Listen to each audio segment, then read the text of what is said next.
refused to break. When everyone doubted him, he kept his smile, and today he burns brighter than ever. The MVP of the best team in Free Fire World Series 2025 Global Final.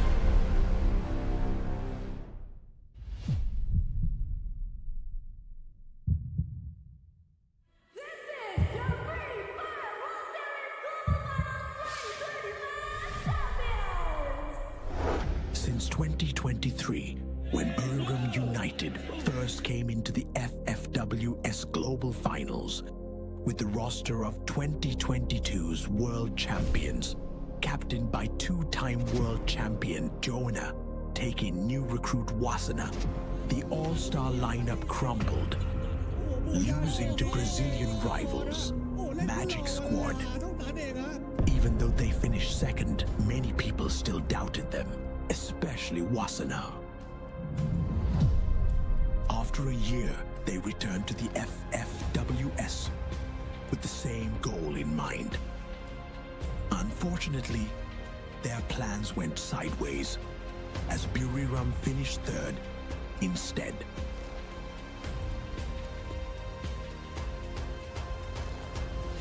This year, they returned with the same goal: prove the doubters wrong. But they started the tournament poorly. ก็พวกผมก็ทำเต็มที่ครับความพยายามไม่เคยทำร้ายใครอยู่แล้วพวกผมพยายามมา2 ปีครับที่พยายามมามันไม่เคยเสียหายนะครับมันทำให้ทีมตัวเองได้เก่งยิ่งขึ้นครับแล้วที่วิจารณ์กันมาว่าฟอร์มดรอปก็ตอนนั้นก็ดรอปจริงๆครับแต่ตอนนี้ก็พยายามแก้ไขในสิ่งที่พลาดในตอนนั้นจนถึงมาสำเร็จทุกวันนี้ครับ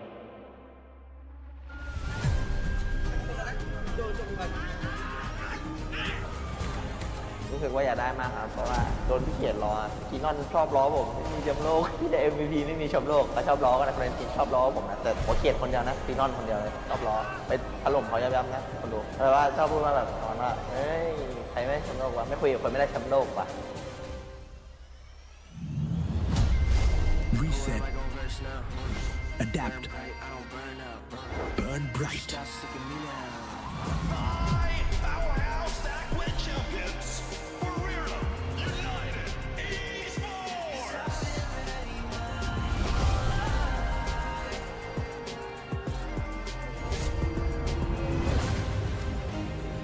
ก่อนจะเข้ามาแข่งรอบเกมไฟนอลก็คิดไว้ครับว่าพวกผมเอาแชมป์ให้วัฒนาเพราะว่าน้องยังไม่เคยได้แชมป์โลกแล้วทุกคนทำเพื่อวัฒนาแล้วก็มั่นใจกันมากครับผม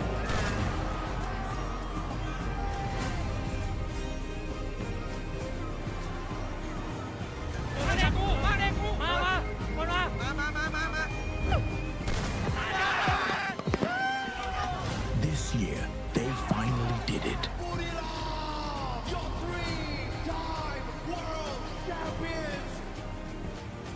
Joanna's dedication for Buriram finally paid off as he made history as the first ever 3-time FFWS Global Finals champion, as the captain led his young teammate Wasana to his first ever world championship. ก็รู้สึกดีใจครับที่ได้เห็นน้องถือถ้วยแล้วแต่ว่าเราก็ดีในเรื่องเราก็ดีใจเหมือนกันเพราะเราก็ตามหาถ้วยนี้มานานมาก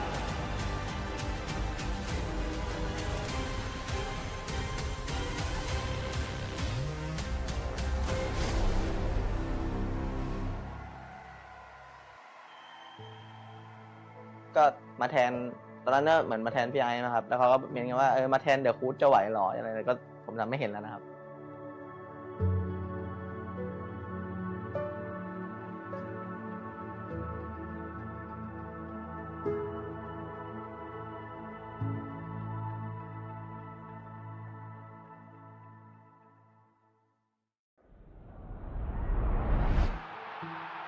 Once the youngest in EXP, now the backbone of AG, he's walked this path before. In 2023, he seized the tournament MVP, carving his name in fire against giants like Buchin, Q, and Bops. รู้สึกดีใจอยู่ครับแต่ว่าเสียใจที่ว่าไม่ได้แชมป์ด้วยครับ AG's due as their leader, their carry, their heartbeat. Within 2 years of relentless improvements, he came back stronger. He led his squad to crush doubt and dominate the Clash squad. Oh, dude! You can do it, son!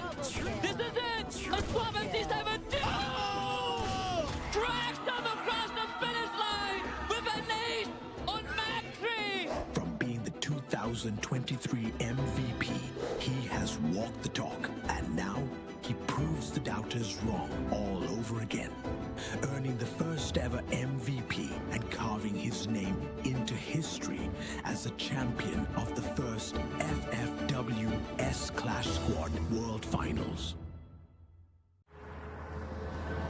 We are here in Jakarta for the Free Fire World Series Global Finals 2025. The biggest Free Fire event in Free Fire Esports of the year.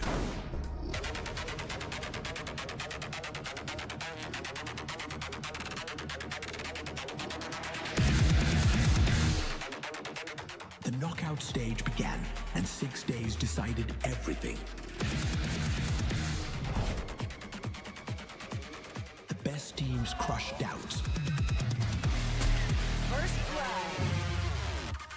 while 6 teams were crushed by pressure and eliminated early instead. Triple kill.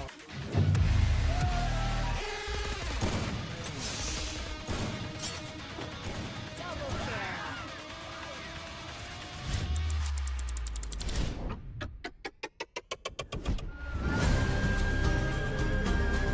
Fans from every corner of Indonesia traveled to witness an epic finale to the team's journey in Jakarta's Indonesia Arena, the nation's largest esports venue.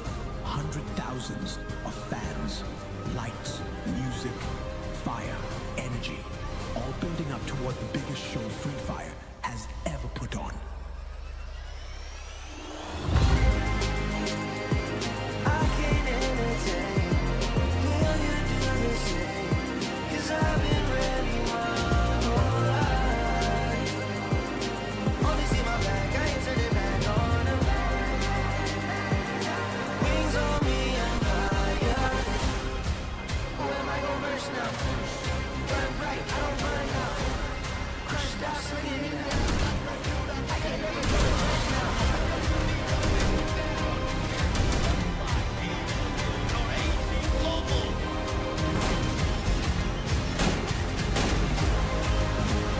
Double kill.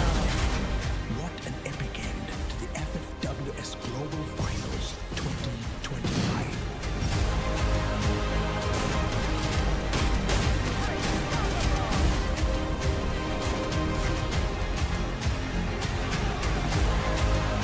Congratulations to our world champions, Boomerang United East. A deep dive into his strengths, abilities, and why he's shaping the way pros play right now. Next, let's break down some high-level pro plays from FFWS 2025. RQ Kazoo took the launch pad and a free target for Esports as they soared through the sky. RQ Abe got knocked the moment he landed. From far, Nero's skill to stop RRQ Kazu from instant glue walling and get a resurrection on RRQ Abe.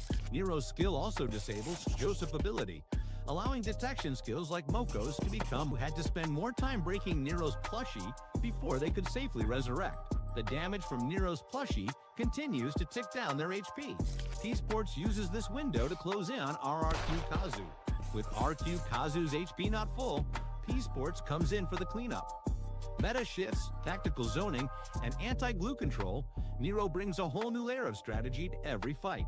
At this moment, Esports uses Nero's skill first to break through the enemy's defense, powered by Joseph, then activates A124 skill to disable the opponent's active abilities. 12 teams reset back to 0 points in the champion rush.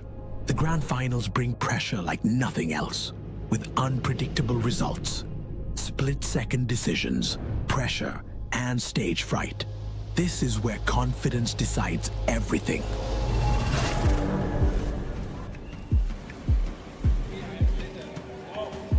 ทุกชั่วโมงทุกอย่างที่เราซ้อมกันมาถึงวันนี้ทุกอย่างที่เราเสียสละการเปลี่ยนแปลงที่เราปรับและชีวิตเรามาถึงจุดนี้ได้เนาะ Só ganha essa quem dá o buia, mano. Então não vamos deixar ninguém ganhar e ninguém tirar esse buia de nós. Assim, como liga, cara. Ou você tem aquele mesmo que vai fazer o que hari ini terakhir. Ya, waktunya keluarin semua, main all out dari game 1. Ya, main all out dari game 1 tanpa beban, tanpa pressure, enjoy se-enjoy-enjoynya. Sedikit waktu, maksimalin. Percaya sama teman, itu yang paling penting. Toko, mengenal ngebor. Mas, vale a pena na vida de vocês, mano. A gente não sabe que a gente terá outras oportunidades igual essa. Fechou? Então vamos pra cima. Alguém quiser falar, o momento é de vocês. Dut, bilang sama gua, match 4 kita sampai di champion draft match kelima kita tutup. Walaupun emang harus gagal di match kelima, match 6 kita tutup. So menurut gua gak ada yang gak mungkin. Walaupun emang harus gagal sekali, masih ada next match. Paling dari aku itu aja, selalu diingat, saling percaya, itu kuncinya guys. Oke? Kita mulai, mari kita berdoa guys. Bora, o máximo em geral.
Two booyahs from the on-fire Fluxo silenced the Indonesian crowd, leaving behind a big gap with R7, RRQ, and EVOS. They are now in desperate need of a recovery.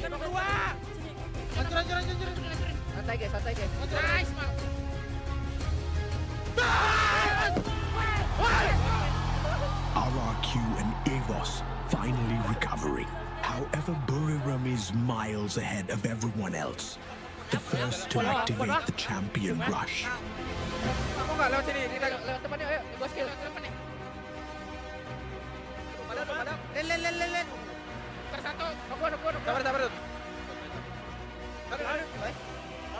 A desperate play from RRQ stops Buriram.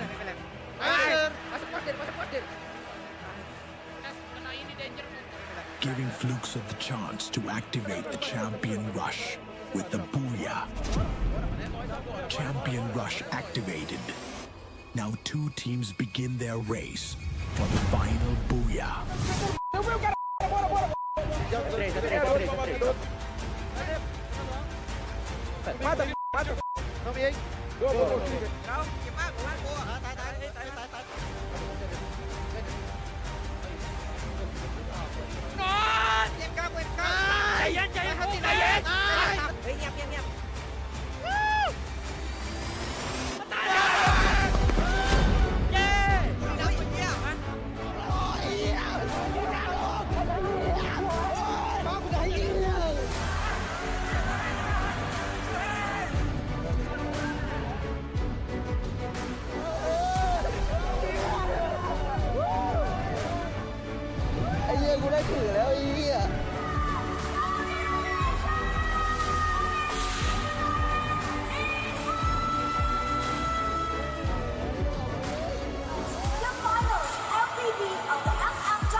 It's the end of FFWS Global Finals 2025.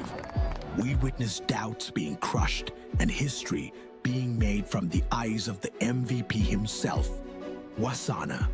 Buriram United Esports are crowned as Best Team of the Year.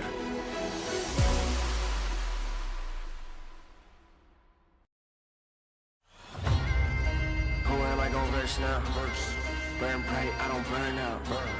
Crush scouts, look at me now, huh? I can never go reverse now. But I'ma spin it back, A-jump. Went from nada to the crowd, throwing their hands, base jump. I'ma hit the finish line no matter what. They front, first place, you a runner-up, dominant, but the red and the blues going ruthless, 10 out of 10, 11.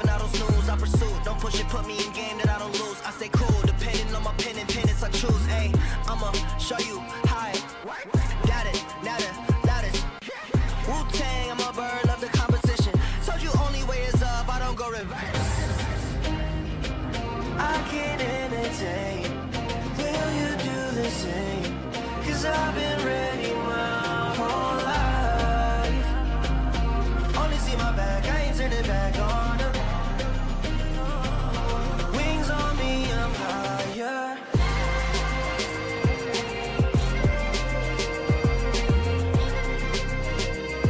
'Cause I've been ready my whole life.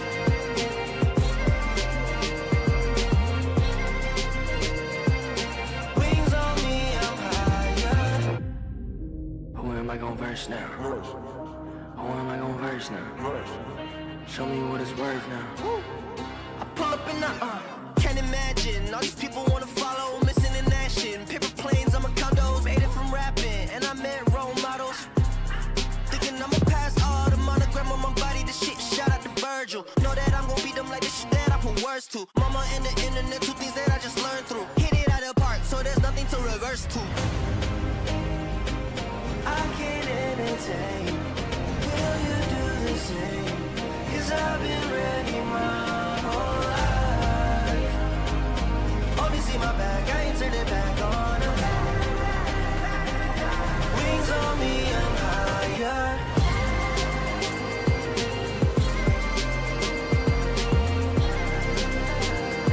'Cause I've been ready my whole life.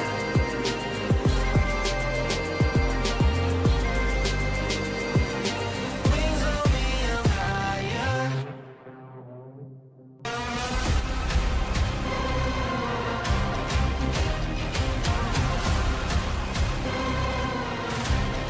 No, I can go reverse now.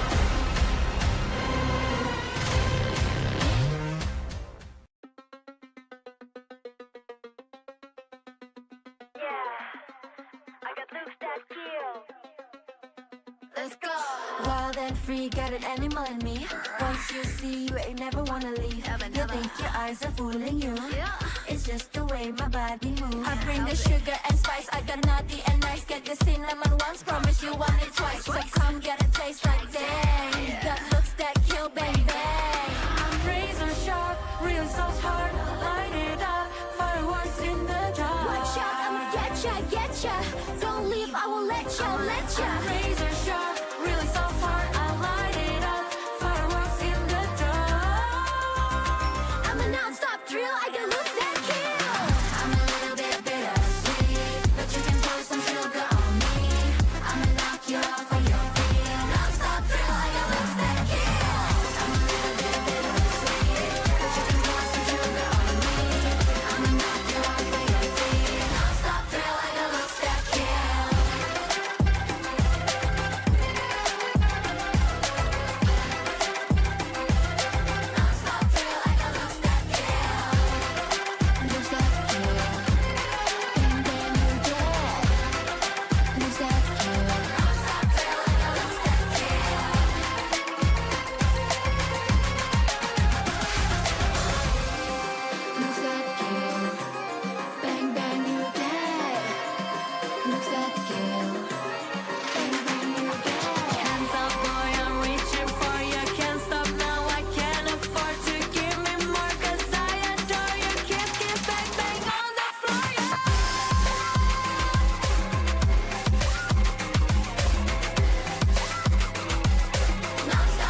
From the kid that everybody doubted and everyone said was overrated. Mungkin player overrated ya Wasana lah. Wasanaครับ Wasana. Atualmente vai sobrar pro Wasana.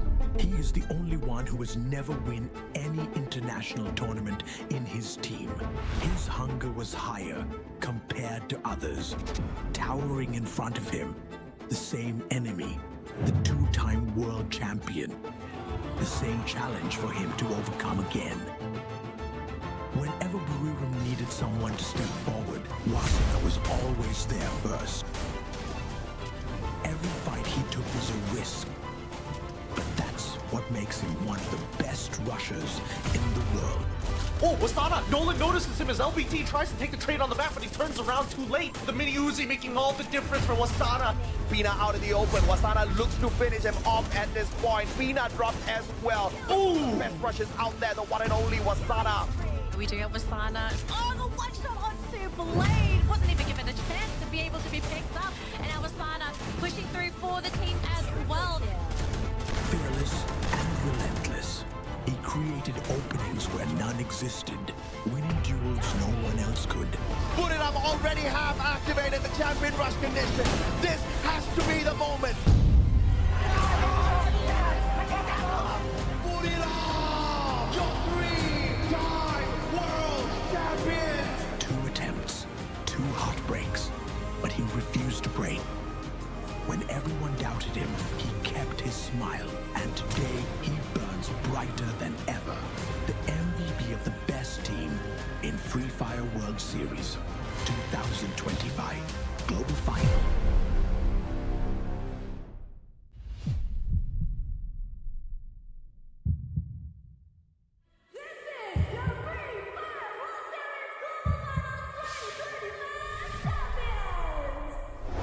Since 2023, when Buriram United first came into the FFWS Global Finals with the roster of 2022's world champions, captained by 2-time world champion Jonah, taking new recruit Wasana, the all-star lineup crumbled, losing to Brazilian rivals, Magic Squad. Even though they finished second, many people still doubted them, especially Wasana.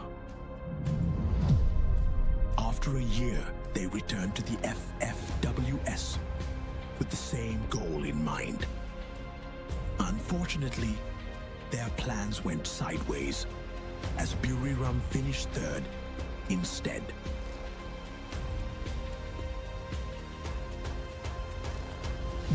This year, they return with the same goal: prove the doubters wrong. But they started the tournament poorly. ก็พวกผมก็ทำเต็มที่ครับความพยายามไม่เคยทำร้ายใครอยู่แล้วพวกผมพยายามมา2 ปีครับที่พยายามมามันไม่เคยเสียหายนะครับมันทำให้ทีมตัวเองได้เก่งยิ่งขึ้นครับแล้วที่วิจารณ์กันมาว่าฟอร์มดรอปก็ตอนนั้นก็ดรอปจริงๆครับแต่ตอนนี้ก็พยายามแก้ไขในสิ่งที่พลาดในตอนนั้นจนถึงมาสำเร็จทุกวันนี้ครับ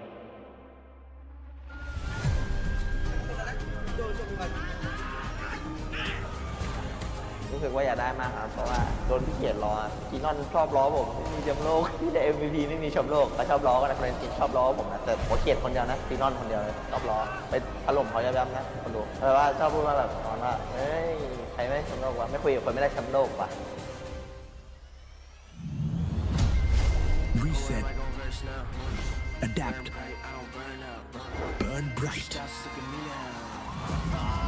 Powerhouse Aqua champions. Buriram United Esports.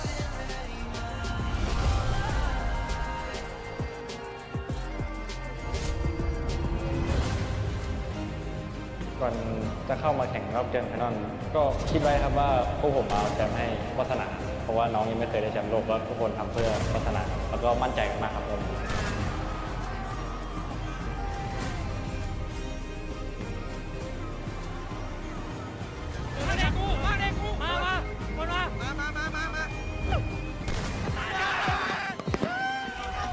This year, they finally did it.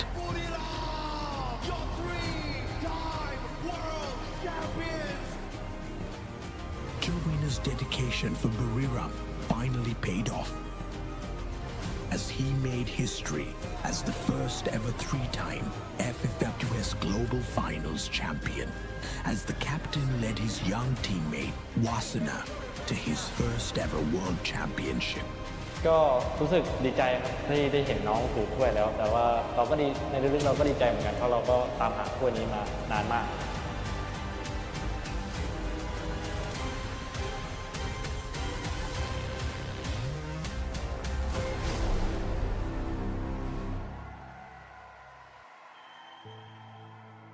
ก็มาแทนตอนนั้นเนี่ยเหมือนมาแทนพี่ไอ้นะครับแล้วเขาก็เมนกันว่ามาแทนเดี๋ยวคูดจะไหวหรออะไรก็ผมจำไม่เห็นแล้วนะครับ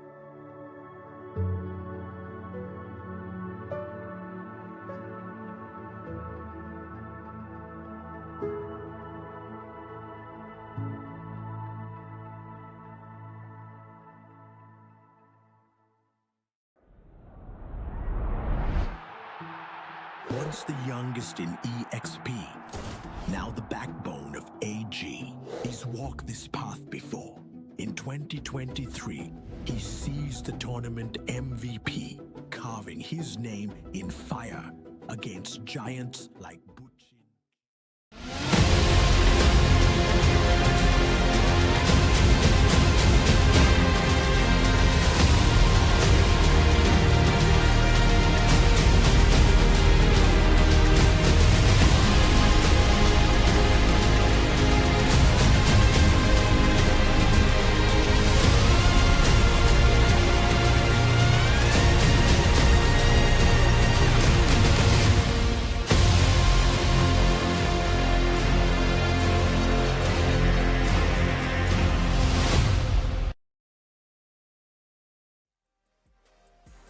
Well, ladies and gentlemen, boys and girls, hope you are at a colder spot as Group A and Group B collide today at the Free Fire Max Asia Invitationals. The first three maps will be casted or will be walked through by us, which is Neptune and me, also Aiden. And the next three is going to be a banger. For that, you have to stay tuned. But Neptune, today is going to be an epic one, man. 12th December will be a very memorable day. And how are you doing today?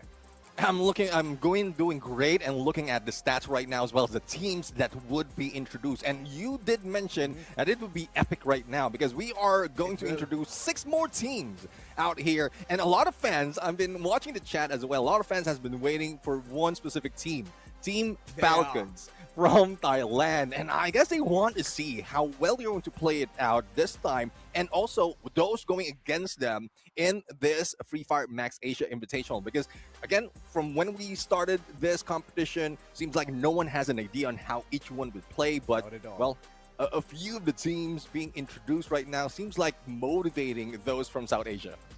A lot. And here's the thing, right? It's like a trump card for them. They can easily go ahead and take any team out there, and this is the kind of fear which has already been pre-installed. Even though it was like already anticipated that it's going to be Group A and Group B for today's entire game, still people are not able to digest the fact as teams are still going ahead trying to figure out what they can do best at this current situation. Yeah, let's see though. I mean, current situation is we are on the second week. We started off from the 5th to the 7th for the BR play-ins, and now we are on the second day. So 11, 12, 13, that would be the main event, and then the grand finals for Battle Royale will be happening on the 14th. And after that, we're going to have a Clash Squad main event starting from the 18th to 20th up until the 21st. That would be the grand final. So I'm really looking forward to that bit as well, but I want to focus more on Battle Royale right now because a lot might be happening that we might miss. A lot. Trust me, the kind of metas that we can see today is going to be epic. Group A, we just know that they're the most volatile group. And what are they fighting for exactly? Let's just go ahead and shed some light on that as well. BR main event, this is one of the places that most of the teams desire to go ahead and get the majority of the chunk, as it is super important for them to assert that domination. And that's where we head towards the prize pool, which is of around $35,000 US. Yeah, definitely. I mean, a third or almost a third of that would be going into champions, 10,000 US dollars, second place with 5,000, and it goes down drastically. And one good story, though, for those who have already made it at this level of the tournament is they will still be getting a piece of the pie, because even the 18th place or 13 to 18th place will still be getting 650 US dollars. But will you be satisfied in just getting not even 1,000? I guess the teams would want even more, so they need to put in the numbers to get the numbers as well. Exactly, they need to crunch it up, and this is the time for them to showcase. For Group B, this is do or die, and just imagine the kind of sword that they already have down on their neck. So it's for them. Who needs to go ahead and start buckling up? As you see, 13 to 18 spot, you barely get anything. It's like peanuts. And you need the champion's position. It's like 10,000 US dollars. And I don't even think about conversion yet. So that's one of the good parts. Yeah, I mean, for some, when it has been converted, yes, it would be like huge, I would say, especially for those who had better conversion against the USDs. But let's see if they will be going for the conversion, because this is the best conversion that we will be looking for. If you grab that Booyah, it converts to 12 points. It goes down drastically to the second and one. It goes down by 1 until you reach the 10th place. Unfortunately, 11 and 12 place doesn't get you anything, and you need to top it up with elimination. That one elimination is equivalent to 1 point, but just in case there will be any tie within the tournament, we go with the number of Booyahs first, and then the total elimination, and then if that doesn't break at all, you go for the rankings in the final game. That's right. But that fuel that we usually talk about, which fuels the fire within you, that's the elimination game. Most of the team have been doing a phenomenal job. Yesterday itself, oh my god, Bigatron by Vitality, Cheebos, Creepers, my oh my. Whenever you see them, they're the ones to overshadow any other team who has received the Booyah. So that's how you do it. You get the eliminations, you're at the top. Yeah, well, let's see. I mean, this is one part that teams are utilizing to get those elimination, the unique active skill. And the combination that we're seeing all throughout this tournament, especially when they grab the Booyah, we are shown on what they're using, is just phenomenal, because at some point, some are going off meta, or even like a few years or a few updates back, just to make sure it matches their play style. And I'm loving how each team are using it, not only for every day or each day, but some of the teams are also adjusting based on the map. If you need so much of that Skylar's Riptide rhythm, then you go for that, especially in Kalahari. But if you change it up a little bit, it also changes your perspective as well as your performance in this game. So let's see if that's something that we might see, or some new things that we might see, especially in active skill department, every time we get that Booyah. Hey, there's one thing that I would like to mention. The way the Falcons are going to be taking the flight for today. As the flight paths, whether it's going to be skewed, whether it's going to be straight up, or it's going to help them out. But this is that team that's going to be at the spotlight. Look at the amount of W's that they've received just in 2025. And we're just summarizing it. This might be another one under their belt. Yeah, I mean, all those W's is equivalent to the word world. Esports World Cup, Free Fire World Series, and you see, I mean, twice champion. Twice champion of Clash Squad and the dual champion from the previous Southeast Asia fall. These teams, when we thought that they're already down, they are out, they are still flying high. And I guess there's a chance for them to really take that flight and move above everyone else, even against Bigatron by Vitality, who we know for a fact from the past has been hunting the Falcons clearly. Oh yes, the rivalry, the things that we can go ahead and witness today. My goodness, I've been waiting for 12 December, not gonna lie, Neptune there. I've been waiting for 12 December since a really long time, and I was like, you know what? Falcons are gonna set foot in such a good competitive environment. Who's gonna win that? Who's gonna assert domination? That's still one of the questions which is buzzing around in my head. But look at the way the team's list can showcase the kind of brutality that we'll witness today. Yeah, we have starting it off with AVIDA, XKDZ, GB Esports, Godlike, IQOO Reckoning, NG Pros, as well as Team Falcons, and we have GODLIKE, KAGENDRA, Nightmare, REVENANT, XSPARK, IQOO Total Gaming, as well as Red Hawks in this Group A and B. I'm really looking forward to how it's going to turn up. But for those in Group B, I mean, this is danger zone for them. If they don't move up, if they don't gather that much point, they might be kicked out of the tournament.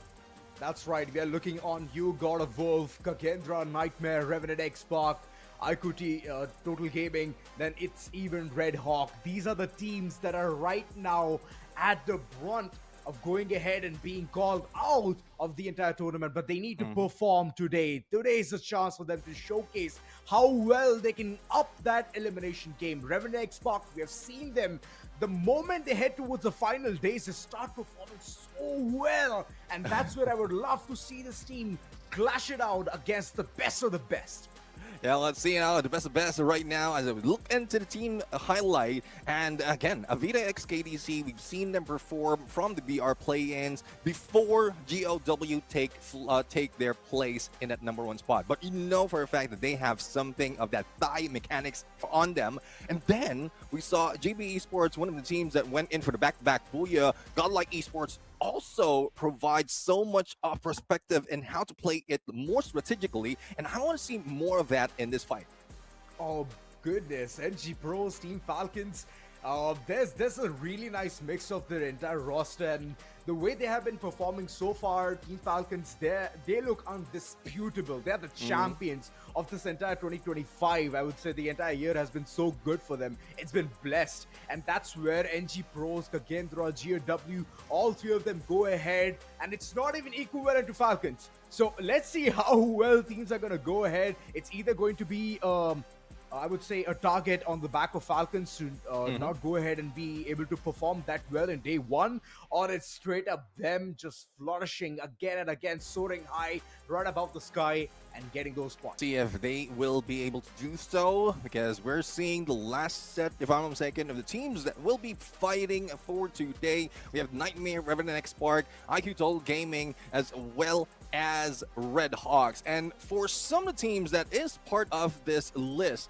some like Red Hawks, they were strong in the beginning, but they were faltering towards the end. And even for those who were part of DR play-ins, it seems like they slowed down when some of the top dogs, the invited teams, has been introduced. So let's see if this is where it changed. Like information has been relayed already on how they played for day #1, and this is a chance for them to really make those change. So let's take a look on where we are going to be brought into in terms of map. It started off in Lucifer's place, Lucifer's land, wherein this is Purgatory, and then we go to the OG map in game #2, and then Alpine chilling like a villain right there in game #3, and then speaking of Lucifer and Crips will be joining us on game #4 in Kalahari, Nextera, as well as Solara.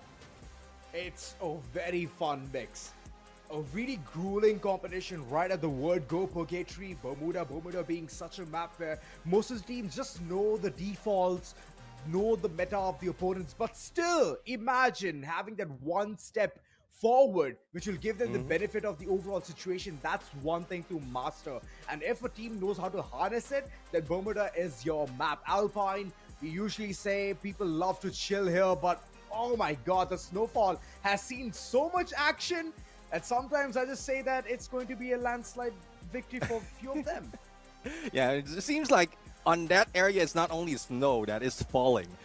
So teams unsuspecting teams would be falling in snowfall. But let's take a look on the teams that are potentially be falling out of the picture. We have 6 teams to be exact, and they need to get at least 135 points to qualify. This is assumption from everyone, and this is what we want to see. More of the numbers being brought in, it increases the odds of them getting into the grand finals. That's right. 75 points looks the highest here which IQOO Total Gaming have currently in their pockets. Oh sorry, 81 KAGENDRA. But this is the final chance for them to showcase that they can at least reach the threshold that we have already pictured for them. 135, yes, kind of, but if you set it a bit more higher as well, that's all right. That's fine by us. Prove us wrong is what I can say at this point, Neptune. But 135 is the bare minimum that these teams need to dish out, either by getting those elimination points or by getting the position advantage. You get those 12, get the booyah. It doesn't matter, but you need to reach towards 135 or above. Yeah, definitely. And we want to ask the viewers out there, chat, tell us, is 135 enough to get into grand finals? Let us know on the comment section right now. If this, do you think the teams will be able to reach it, especially for those from Group B who won't be able to make 135? What is your analysis on this number, and what would be your, I'll say, your take on what would be the threshold that everyone needs to take? Because we're all gearing up, preparing for the first map, and we've seen that in our schedule. We're going to start it off in Purgatory. So let's take a peek on where teams will be landing when we jump into this map. And you know how it is, hot drops might be ensuing right here, especially in the preferred drop spot from teams. Well, IQOO Total Gaming, they're not going to be heading towards Central, not at all. I know where they're going to head towards. It's Crossroads. And if it is godlike, they would head there as well. The clash between these two teams is going to be so much fun to look at. Both houses, that's one of the temporary places for even GB Esports to go ahead and showcase how well they can perform. Plus, the rotation game needs to be on point. Brasilia, one of the key spots where three teams are going to dish out the damage. That's fun. But all eyes on the prize. Where will Team Falcons head towards? Lumberville? If they head towards Brasilia, that's where the action will begin. Yeah, let's see now if this is, they're going to start it off strong or probably slow. And we know how it is with Team Falcons. They want to go tactical. They don't want to be that aggressive, but they wait for the perfect timing. I mean, 10 minutes, 15 minutes, and this is one of the team that made that number stick when it comes to aggression, because they don't show up like halfway through, and then later on when we see them, they're just wreaking havoc all across, and no one was expecting that. Well, if they're going to be chilling, might as well chill like a villain. Like most of the time, whenever we see these teams just trying to figure out what's happening in the overall lobby, it takes them some time. It takes them some time to understand all of that, get in the groove, and once they are in it, Neptune, I just feel that it's going to be a lot more chaotic. So after third map is where the action begins, and I envy Crips and Lucifer for this a lot. Because the starting 3 is just going to be like, oh, okay, we have this kind of a pace, let's just go ahead and roll it forward. If they know how to roll it well, that's one of the good places for them. But talking about this one spot, Neptune, let's see whether our Russian roulette of selecting few teams, they're going to head towards top 3 or not. Well, right now we have two teams that seems similar, two teams that seem similar from both. It is Falcons and AVIDA. Both of them coming from Thailand right now, but I do take REVENANT and XSPARK. I've seen their spark from the BR play-ins, even from yesterday. So I want that spark to be a blaze for today. All right, and I have chosen IQOO Total Gaming solely because of their aggression. Whenever it comes to this map specifically, the start itself is going to look so good. Purgatory is one of the places where they just love to play around with the opponents, get those eliminations right off the bat, and Crossroads is one of the places where either they start off with a really good note or they might end up eliminating themselves. So it's a very extreme situation. As godlike, they just love to take this fight against them in that specific spot. Let's see whether it's going to be the similar kind of situation yet again, or, well, if they start running and getting those eliminations like we saw even in Kalahari, they were taking fights left, back, and center, and they were winning them, getting those eliminations. That's the reason I've chosen IQOO Total Gaming. There's a lot that I witnessed yesterday, and that's the reason I have a lot to dish out today. Yeah, I'm really looking forward to that happen. Well, not IQOO Total Gaming against Godlike, because you don't want that infighting. You don't want that early engagement that we're in like IQOO Total Gaming might be losing out in some of those cases. I'm not talking about losing out against a team, but like the time that they have. If, say, 2 or 3 players would be eliminated, you will need to gather all those coins and then bring them back.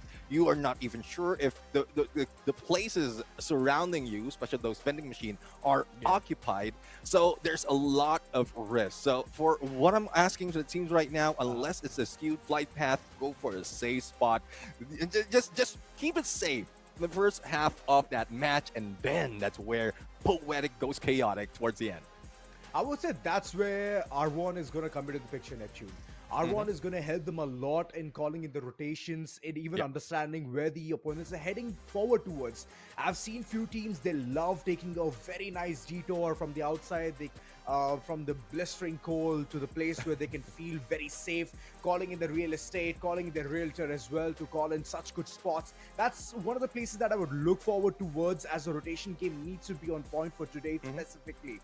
Group B, this is do or die for them, and IQOO Total Gaming is from Group B itself. Godlike, it's just their beginning. It's like a fresh chapter for them. They can easily understand and withstand all of those things which are going on today. But on the contrary, Group B, they need to perform. This is the do or die moment, Neptune. Yeah, definitely. I mean, do or die moment, but in a bit, let's see if the teams will be going to do it or just die in it, because it seems like we are getting ready. Again, we're geared up, ready, excited.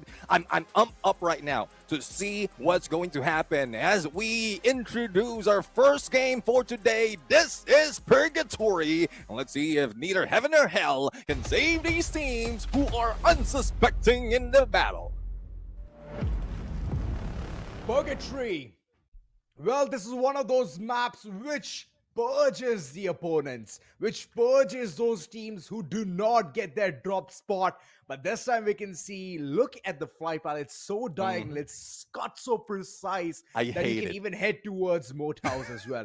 Oh my god, you hate it? I love it. Specifically, you talk about IQOO Total Gaming, they're heading all the way towards Crossroads itself.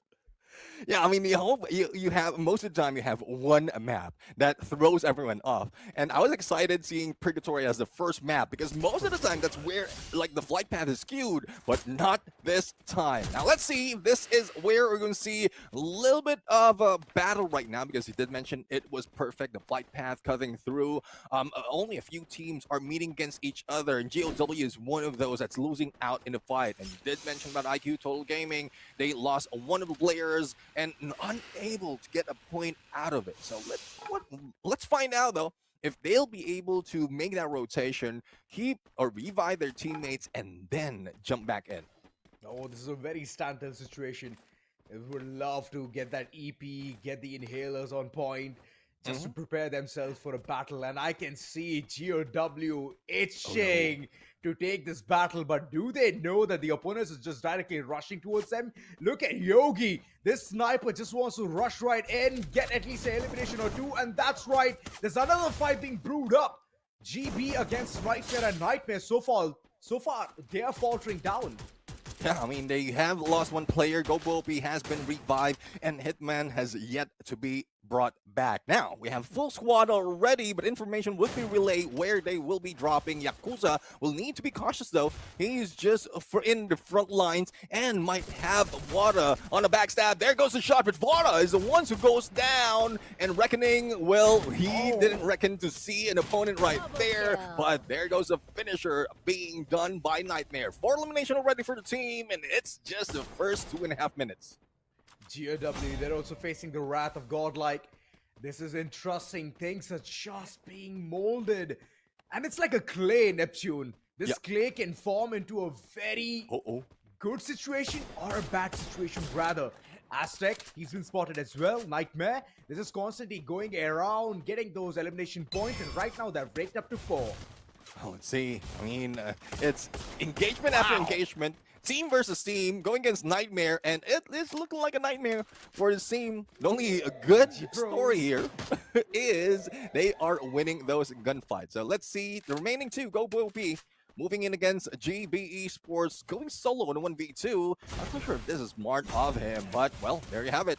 tailing tail and try and move away. NG Prozo, 4-man squad, SKS from Manu brings Farhan down, but you can see Amino bringing him back instantaneously, and they're not out just yet. Though they lost one of the players, they do have 4 elimination already.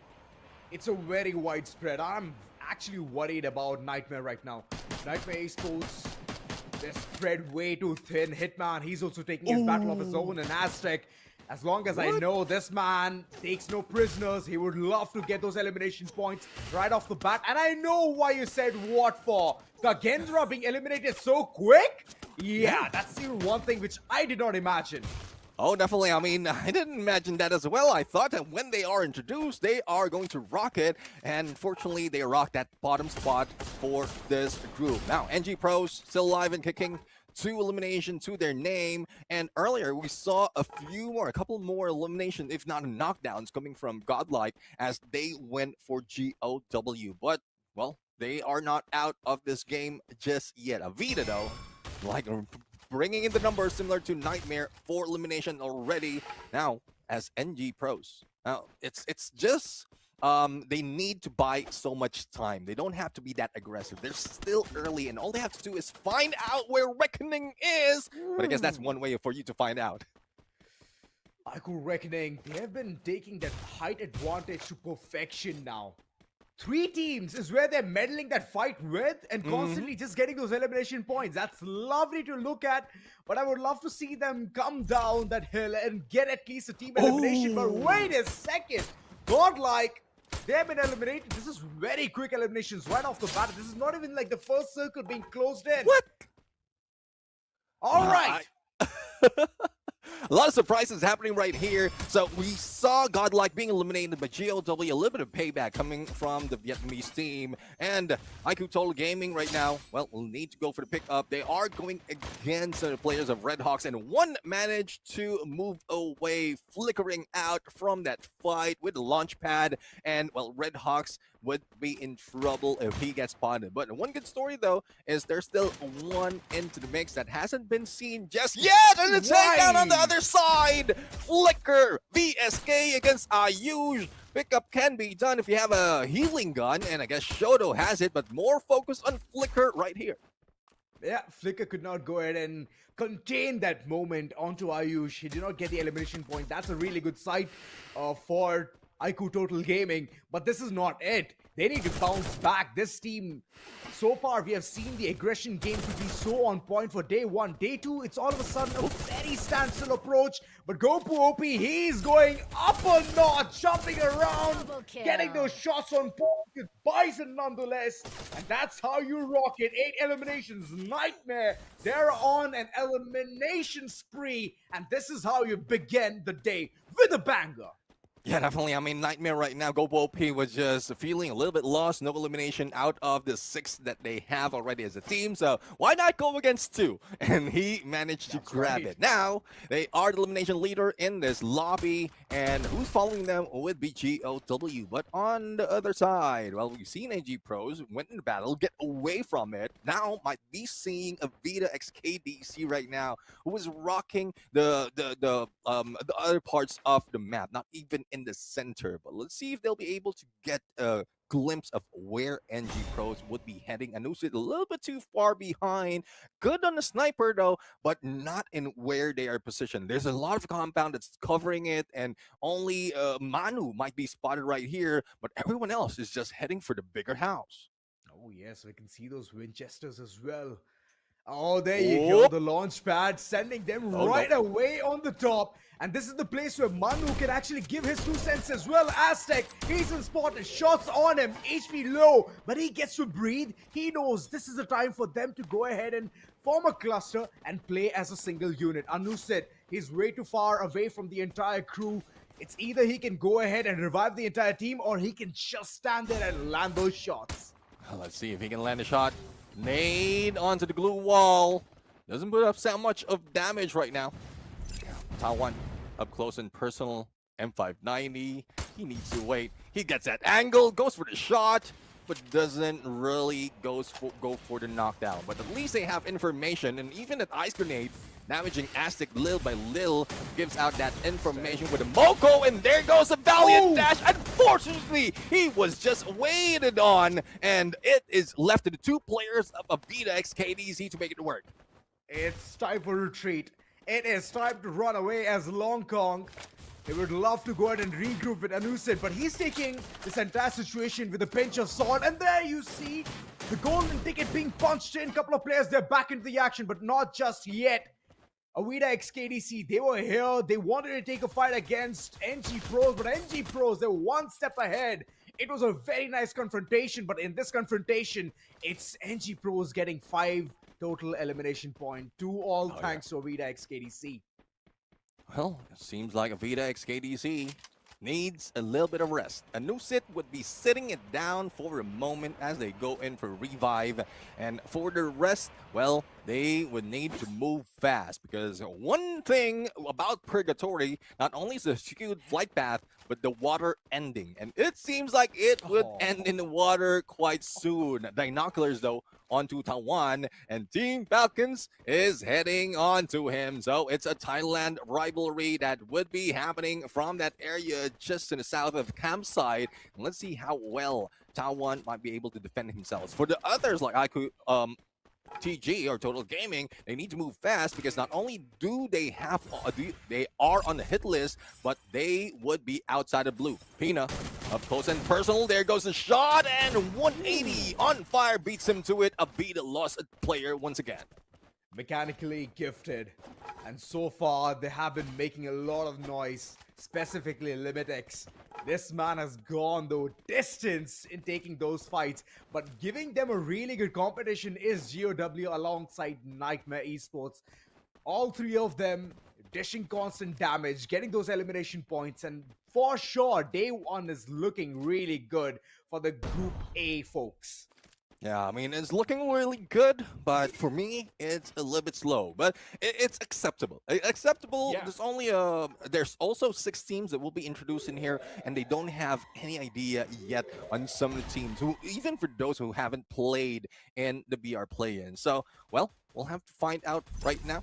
We have Nightmare right now going against AVIDA x KDC. And there goes the Cryo Mine already. And let's see if they'll be able to go for the push or move away from the blue. Oh, no. AVIDA x KDC, before this, it was against NG Pros. And NG Pros, so far, they were looking super good. Gopu OP, he's been running around, tucking his tail. He wants to stay safe, but he could not stay safe as Anusit sits him down for the time being. Farhan, he's still lingering around. Long Kong right in front, but that electrotherapy, it's working out. It's giving them the results that they needed. And look at the eliminations being raked up. 7 in total. And now they're rushing forward for even that one player. Hitman, what can he do in this given circumstances? All of these teammates, they rush forward. They paid for their price. And this Cryo Mine, unfortunately, is not going to give them anything as Nightmare. They have been eliminated. Long Kong, the aggression is on point for AVIDA x KDC. Yeah, Long Kong made him long gone. And, well, we are now left with 6 teams. IQOO Total Gaming eliminated in this fight. Only 5 points to make it through. Now, let's see. We have Team Falcons leading the fray. And this is what surprised me about Falcons. And I mentioned this earlier during the introduction. It seems like we had no idea where they were, and then 10-minute or past the 10-minute mark, that's where they rack up on all those points. From where we only witnessed 1, but they are leading the fray right now in terms of numbers. So what more can they whip up? That would depend on who they will be catching, but I don't think AVIDA might be able to find Team Falcons. There goes GB Esports just in front of him. Oh my god, funny how all 6 teams are from Group A itself. Not a single person from Group B. Wow. Way to go. That's called being so volatile. And GB right now, all eyes on the prize. Tawan, that 1 point, which is lurking in the shadows as the others, they're slowly banding it together. Look at them. Tawan, hello there. Hello there. I mean, really aggressive. Well, not aggressive in terms of elimination, but more of his positioning. Nosy. I mean, he he knows that he is in an angle that even the window from GB Esports would not be able to spot them. But GB Esports already on the ground. The one is still in there. There goes a cryo mine, instantaneously being shot up by Speedy, but that marks him as well. So it's up to Anusit right now to give out the information. Launchpad is being set up by Speedy, and there goes Speedy, speeding away, and caught Cassie Sir as well as Yakuza. What a block! That's right. That's what happens when you play the patience game for so darn long. Couple of plays, just waiting it out there, sitting it out, being so nosy as a neighbor to get to know where the opponents are. And, well, to whose guesses, AVIDA x KDC, they will be sending GB packing home for the first map. Oh, well, Tito, who will be going home next? Seems like a battle between IQOO Reckoning and NG Pros is ensuing, and NG Pros are one winning it. There goes Sohan down. Limit has been spotted together with the rest of Team Falcon. So this is a third-party move from NG Pros, and there goes IQOO Reckoning Falcons out of the picture. Falcons would be the next target for NG Pros. Oh my god, how? How did they manage to bring all the 4 players back to their full HP? This is big. Falcons playing a big brain gameplay here. It's like a 3-man Mexico standoff that we can see as AVIDA x KDC. They have a height advantage, which soon might come down to the limit. You did ask how. If I'm not mistaken, there were 6 blue walls in there, 45 by Team Falcons, plus a monster truck, and the monster truck didn't even touch the ground because the glue walls, but they are still feeling it. Lost in the glue walls, lost in HP, as well as a chance to beat that booyah, and NG Pros are the ones that ended it. Oh, they did. Low ground advantage to perfection. Now NG Pros, they're heading forward towards this one final battle where one player is way too low and he's handling the backside of it. NG Pros, this is your moment, this is your chance. As AVIDA x KDC, they themselves were waiting for this for so long. Couple of players onto Anusit, and the sniper has been taking control of the others, now forming a cluster. NG Pros, they would love to go ahead and keep breaking those glue walls as the Oscar dashes. It's working out. AVIDA x KDC could not answer so well as NG Pros, they embark. What a lovely journey in the first one itself, getting the booyah. Getting the booyah, and this is the first one that they have in this BR main event. I'm really loving how that ended up. 2 Thailand teams being annihilated by NG Pro from India. And, well, it started with this. I mean, AVIDA x KDC is being helped out by NG Pros, but it was NG Pros just putting so much pressure against Falcons, and well, the isolation that they did against AVIDA x KDZ is what really made that work. The circle, Neptune. The circle helped NG Pros a lot. They had the lower ground at, I would say, disadvantage, but just look at them. They turned it into advantage. And on the other end, I would say AVIDA x KDC, they did not play their cards right. They had the advantage, they were inside the circle, but they were having a lot of pressure onto themselves as Anusit took a bow in the beginning fight itself. I mean, Anusit was just very close. He was in an off angle against NG Pros, and I guess NG Pros read that situation, knowing that there's one isolated from the rest of the group, that would be the sniper. So, well, what better way to slowly bring the team down than keep them one at a time? And Anusit was just the first prey of the full squad of AVIDA x KDC. But let's take a peek on how everyone else did work in terms of numbers. But, oh my goodness, 30 bomb from NG Pros. 30 bomber. AVIDA x KDC, Team Falcons, at least a couple of our picks are right. Or are they? I believe they are, right? Yes, they are. But NG Pros, they came out of the hat. They were like the rabbit that usually what we don't see happening. And look at them, 30 points being raked up. That's a beautiful start for them. And this is the example that this team is setting. If you want to perform from day one. There's no day 2. There are no other chances. Day 1 it is. This is how you do it. Yeah, let's see. I mean, I'm really looking forward to NG Pros right now. AVIDA XKDC as well as Team Falcons has grabbed that second and third place, but who follows them would be Nightmare Esports, and we've seen the tenacity of that team.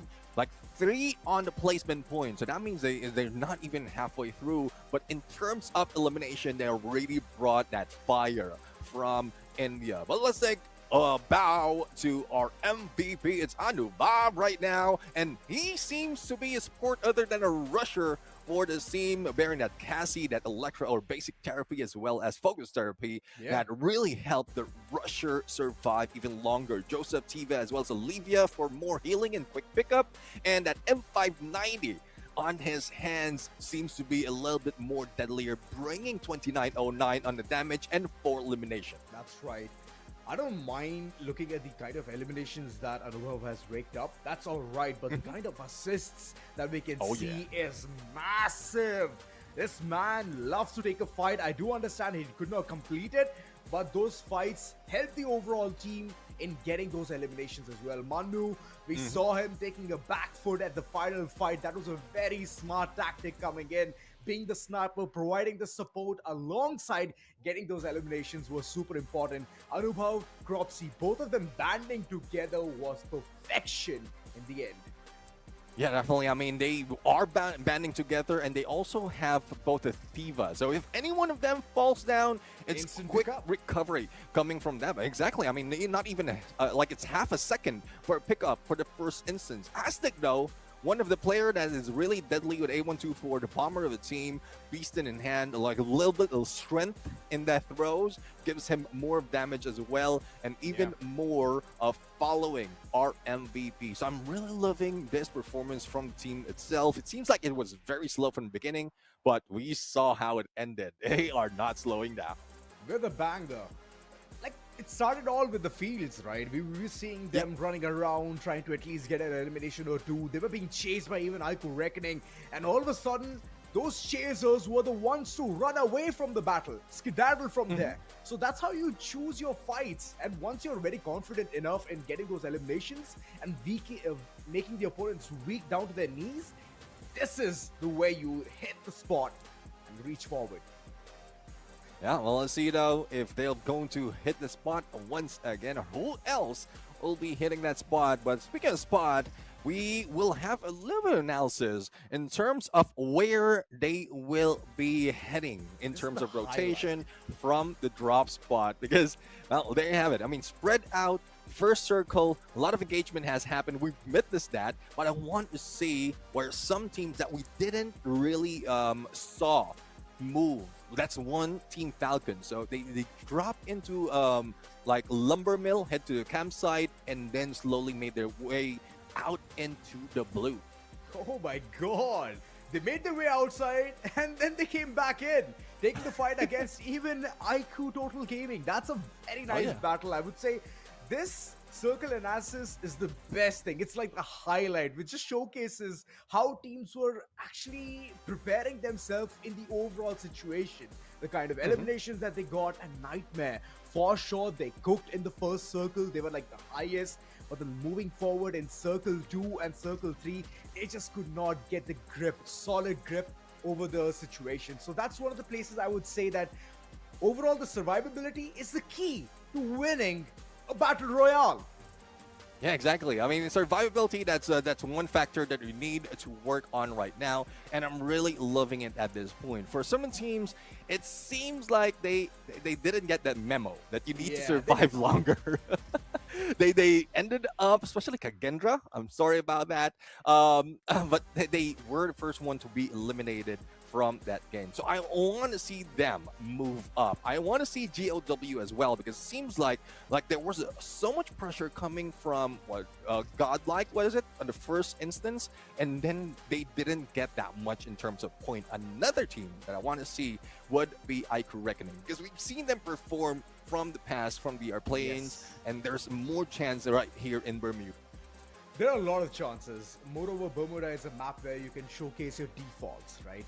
Most of them rely towards how they can go ahead and assert domination inside the circle. We have seen the eliminations game being on point, but again, You need to have that yin and yang to be in the perfect spot. That's how you can harness and manifest getting those top spots again and again. But the drop locations, the drop spots, right? That's one of the places where we can get the earlier blueprint of where the teams are going to head towards in this specific map. And this is, again, another place where we can at least understand what's happening in the overall game. Yeah, let's see though. I mean, starting it off, my eyes brings me to Peak, and two teams coming from India would be there. It's Godlike as well as Nightmare. So hopefully one moves away. There's plenty of spaces in the southern part of this map. Same goes for GOW going against IQOO Total Gaming. So like the most active strip though is a little bit wide, and you can head into Katulistiwa just in case needed. But Bullseye or Team Falcons, it's either Bullseye or Shipyard. That's one of their favorite. They go in from the north, go for a long rotation towards the south, finding where the next phase of the circle will be, and then you will see them later on for the battle. That's right. And I know for a fact that there are going to be a lot of switcheroos from the teams as well. Peak is one of the places where IQOO Reckoning loves to head towards, as they just love the maze, they love the loot that has been provided there. An early elimination game which can be on point from there. And Godlike, if they head towards Bhima Shakti Strip, it's going to be a cluster through which GOW will not be able to face those easy instances in their pocket. Mill looks very populated right now alongside Sentosa. Oh my goodness, this one southern island, which is down right towards the east, is looking at a lot of action, and you can see those zip lines as well. It's going to help team head towards the Mars Electric area or the Cape Town area, but those spots are going to be a hot spot for the others to reach and get those 3 points. Yeah, I mean, Kagendra failing that map number 1, I think it's time for them to move away from their preferred drop spot. So yep, Mars Electric might be where they will be dropping, but that would depend on where the flight path would be. So there you have it, a little bit of analysis on where the teams has registered that they will be dropping, but you know how it is. They can change it anytime. They can decide not to go there and just find a better spot. That's the best way to do it. Find a better spot. Exactly. And now, for us to go ahead and showcase how we know about the teams, it doesn't matter whether they have the same kind of a drop location or not, but talking about the top 3 in our prediction, Neptune, these are my top 3. It's not going to change at all. It has been very significant with the kind of action that we have seen in the game number 1, the way NG Pros have performed. For sure, they have won my heart. So I'm going to bet for them that they're going to reach towards the top 3. And Falcons, of course, they've already reached the horizon. And from here on, it's either a podium finish or it's straight up annihilation. Yeah, well, I really love how you put them in. For me, it's more of how everyone performed from the BR play-ins up until today. And like, as you can see, there's not even Group A included in this mix yet. So, like, I go with the numbers. I go with what they put in the battle. So, for now, it's GOW, Kagendra, and Nightmare. And hopefully, they will pay dividends in here in terms of numbers. If not, then it doesn't hurt me at all. Absolutely not. And here's the thing, right? Most of the time, whenever we talk about a team, we talk about aggression. IQOO Total Gaming always comes in my mind, and that's where I would yet again bank upon them. The previous one, yes, it was a very slow start, but this time around they already have those ignitions on. The engine is so hot that now it's time for them to keep landing towards those areas where multiple teams are going to come in as a cluster, call one player towards the outskirts of the entire map, and the 3 players just dishing it out, getting those eliminations. That's the kind of mentality I believe Total Gaming is currently having in their head. But overall, I would love to see the others as well chiming in, showcasing what they're made of. Trust me, if we don't have the names out here in the prediction, that doesn't mean that you're already long gone from our hearts. You're still there. You guys are performing. You guys are getting those eliminations. We love to see that action. Keep moving forward again and again. Yeah, exactly. I mean, we're not superstars that really what we put in the predictions really matter. It's up to you, teams, players out there. I mean, if you want to break our exactly. If you want to break our predictions, go ahead, do it. I mean, we will be happy to see that. And that's one reason as well, at some point in terms of predictions, teams that we're cheering into, we give a call out and shout out as well in different teams, because we want them to bring that fire, especially if there's a little bit of dip from VR play-ins to the main event, or if we want them to be on par to get into the grand finals. But if you choose a team, there will be a few that will be falling out. So hopefully you're not that kind of team. Now heading towards the second map. We all know the kind of surprise Bermuda usually brings to us.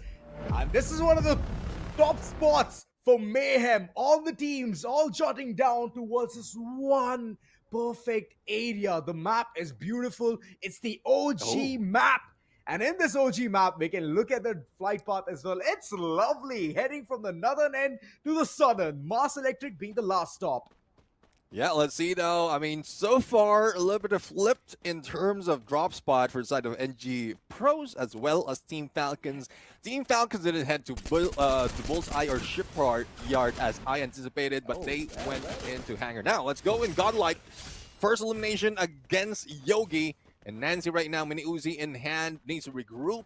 Finds a weapon. That is the first task, but find a place to stay would be the second. So let's see what are they prioritizing, because IQOO Reckoning is already in peak. Yeah, IQOO Reckoning, they would love to stay in this area for a longer time now. Even GODL, they have evacuated the entire spot. So bon voyage to them, as the entire place is completely open for the business of getting the loot. But wait a second. Whoop. This is a big whoopsie.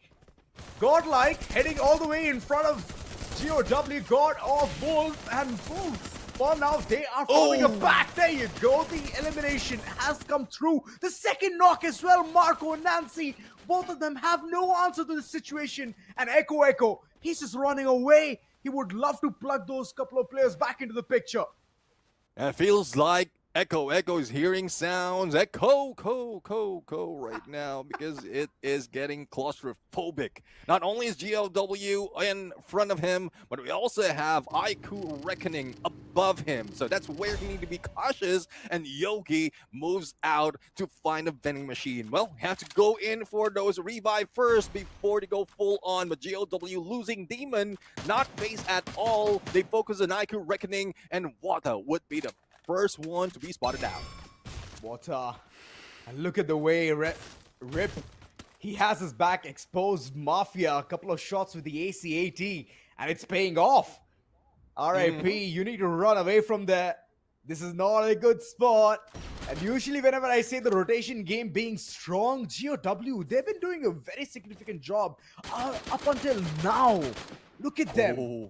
They're looking at some bodies here and there. Echo, he's again in the mix of being eliminated or annihilated in the middle of it. Death Max 7 in hand, and this is the best close range weapon that you can ever have in your pocket. But he just runs away, Echo, he's so quick.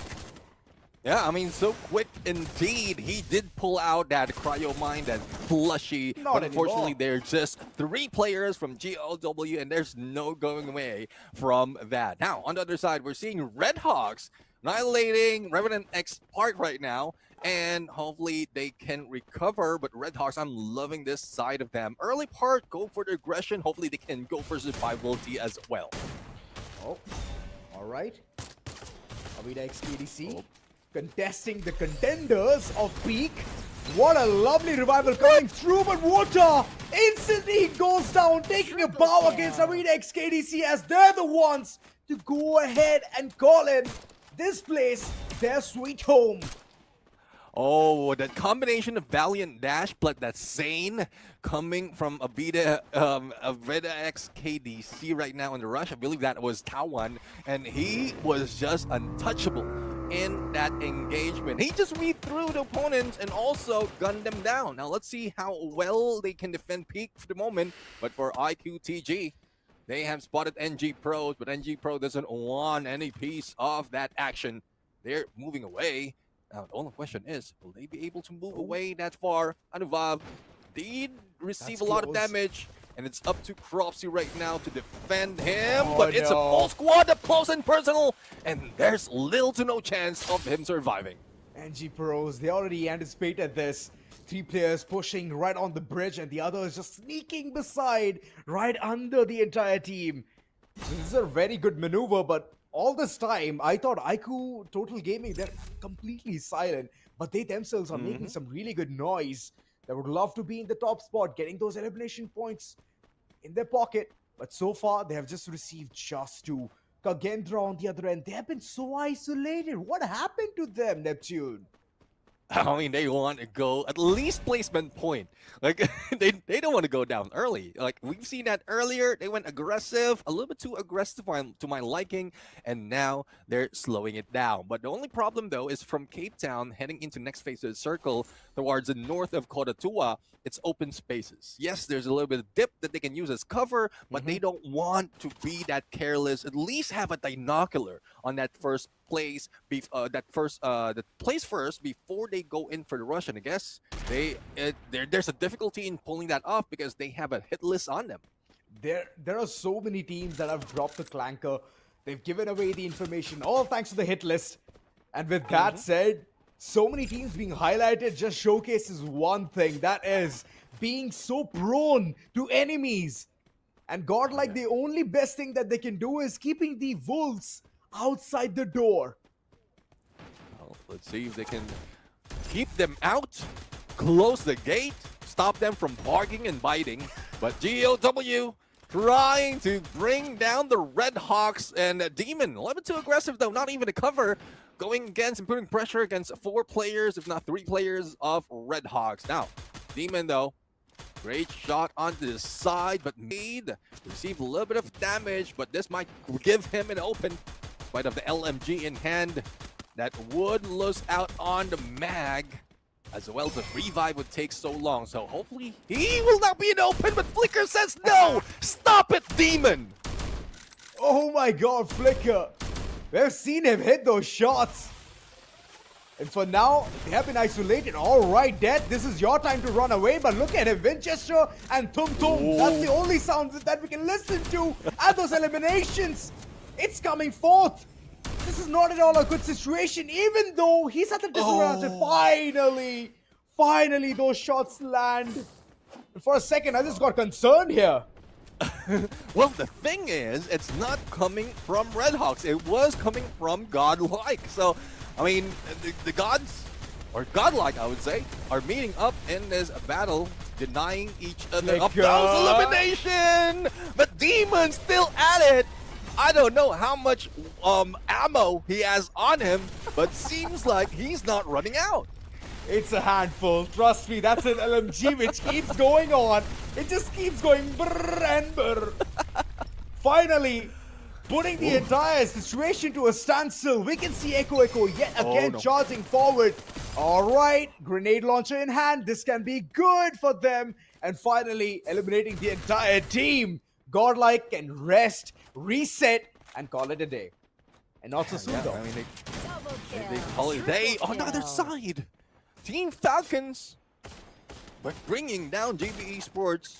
There's still 1 survivor, but it is Nightmare who will be seen, not the final Esports. And Amino just loses his acid in that area as he tries to hide out. And Team Falcons, 8-minute mark, not even the 10th, and they already have 11 points on them. Ooh, wow.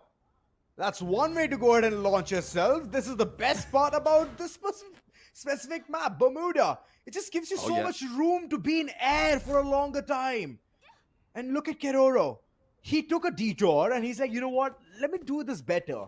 1 launch pad from here, 1 launch pad from there, and that's how we make it. This is lovely rotation being called in.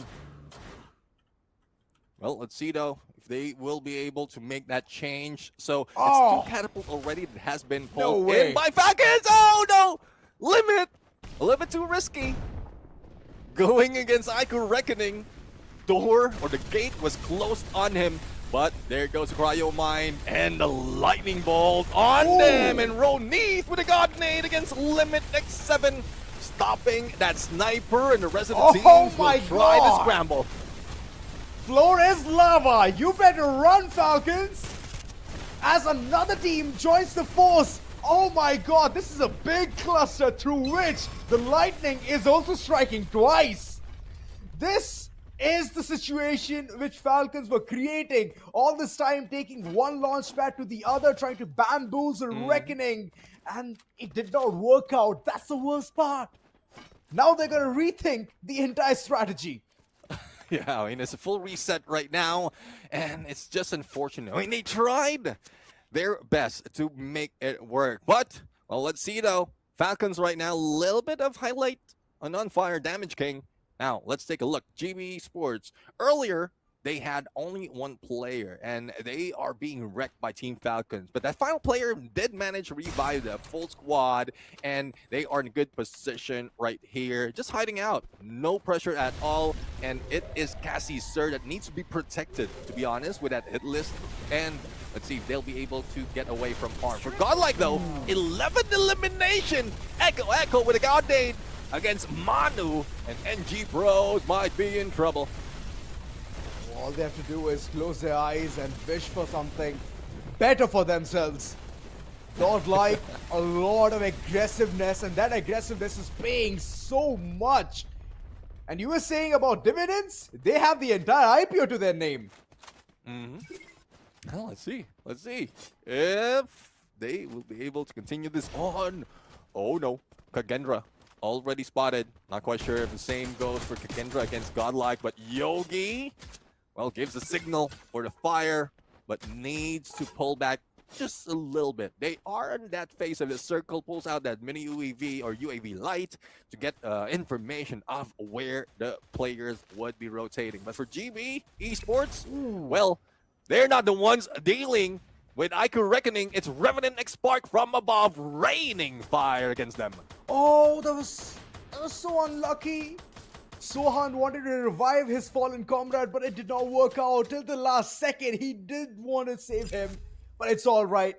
Better not cry for the sport. Milk, wait a second. Say what? Falcons eliminated? Oh yeah, seems like it. And well, seems like that is the problem as well. If everyone's getting close, we're already in third or fourth, going to the fourth phase of the circle. I think the rotation of Team Falcons was just caught by not only one, but a couple of teams. But speaking of caught, here comes IQOO Reckoning! What the? With that M590 sweeping everyone in place, and pick up is instantaneously. Now, it's just unfortunate that they did lose Ronit in the battle, but here comes AVIDA XKDC knocking on their doors. Knocking on their doors, that is all right, but what a way to go ahead and call this yet another battle. Reckoning, they need to run away, but to whom is the question as Long Kong? He throws in that barrel and claims the entire spoil as well. AVIDA XKDC, they were so opportunistic. And now the entire team has been eliminated, but what a way to take a bow from the entire action. Katula, this is one of the spots where we can see so many teams harboring themselves, but they need to find that prime spot as soon as possible. As slowly but surely, these teams are closing in with that gap. Let's see if they can close in the gap right now. Nightmare 5 elimination, and now a chance to gatekeep Godlike. Nades after nades, and as well as a glue wall. Now, let's see if they can throw together with the kitchen sink. There goes the cryo mine, and Godlike taken out. A combination of Gopo OP as well as Farhan. And seems like even Hitman doesn't need to get close. Now, Mino already into the lead. On the other side, Revenant XSPARK is dealing with AVIDA XKDC, but it's getting tight right now with 7 teams right here. That's right. And sneakily, IQOO Total Gaming, they've already made their way towards this circle. This is smart from their end, but this action, it just continues to keep growing. Revenant XSPARK, they have nowhere to run, nowhere to hide, but the revival, it's coming in instantly. As KD God, he knows he needs the man-count advantage in order to make the opponent sit, but Anu sit! He wanted to be sneaky, reached towards the trunk, and the moment he called in quits, that's where the entire team just got eliminated. Even GOW, they're going to face a similar kind of a wrath. Revenant XSPARK, they're doing a phenomenal job at gatekeeping all the wolves. Yeah, definitely. I mean, especially with a Winchester. And on the other side, IQOO Total Gaming on elimination against KAGENDRA. Now, 9 elimination already. Next contender would be Revenant XSPARK. But Nightmare slowly closing in on them. 4 teams remain in the 5th circle or 5th circle. We have IQOO Total Gaming onto the lower ground, and we know how it is. The high ground doesn't work anymore. Most of the time, if you're on the higher ground, your head is exposed, and that's what the snipers are taking advantage of. That's right. Nightmare.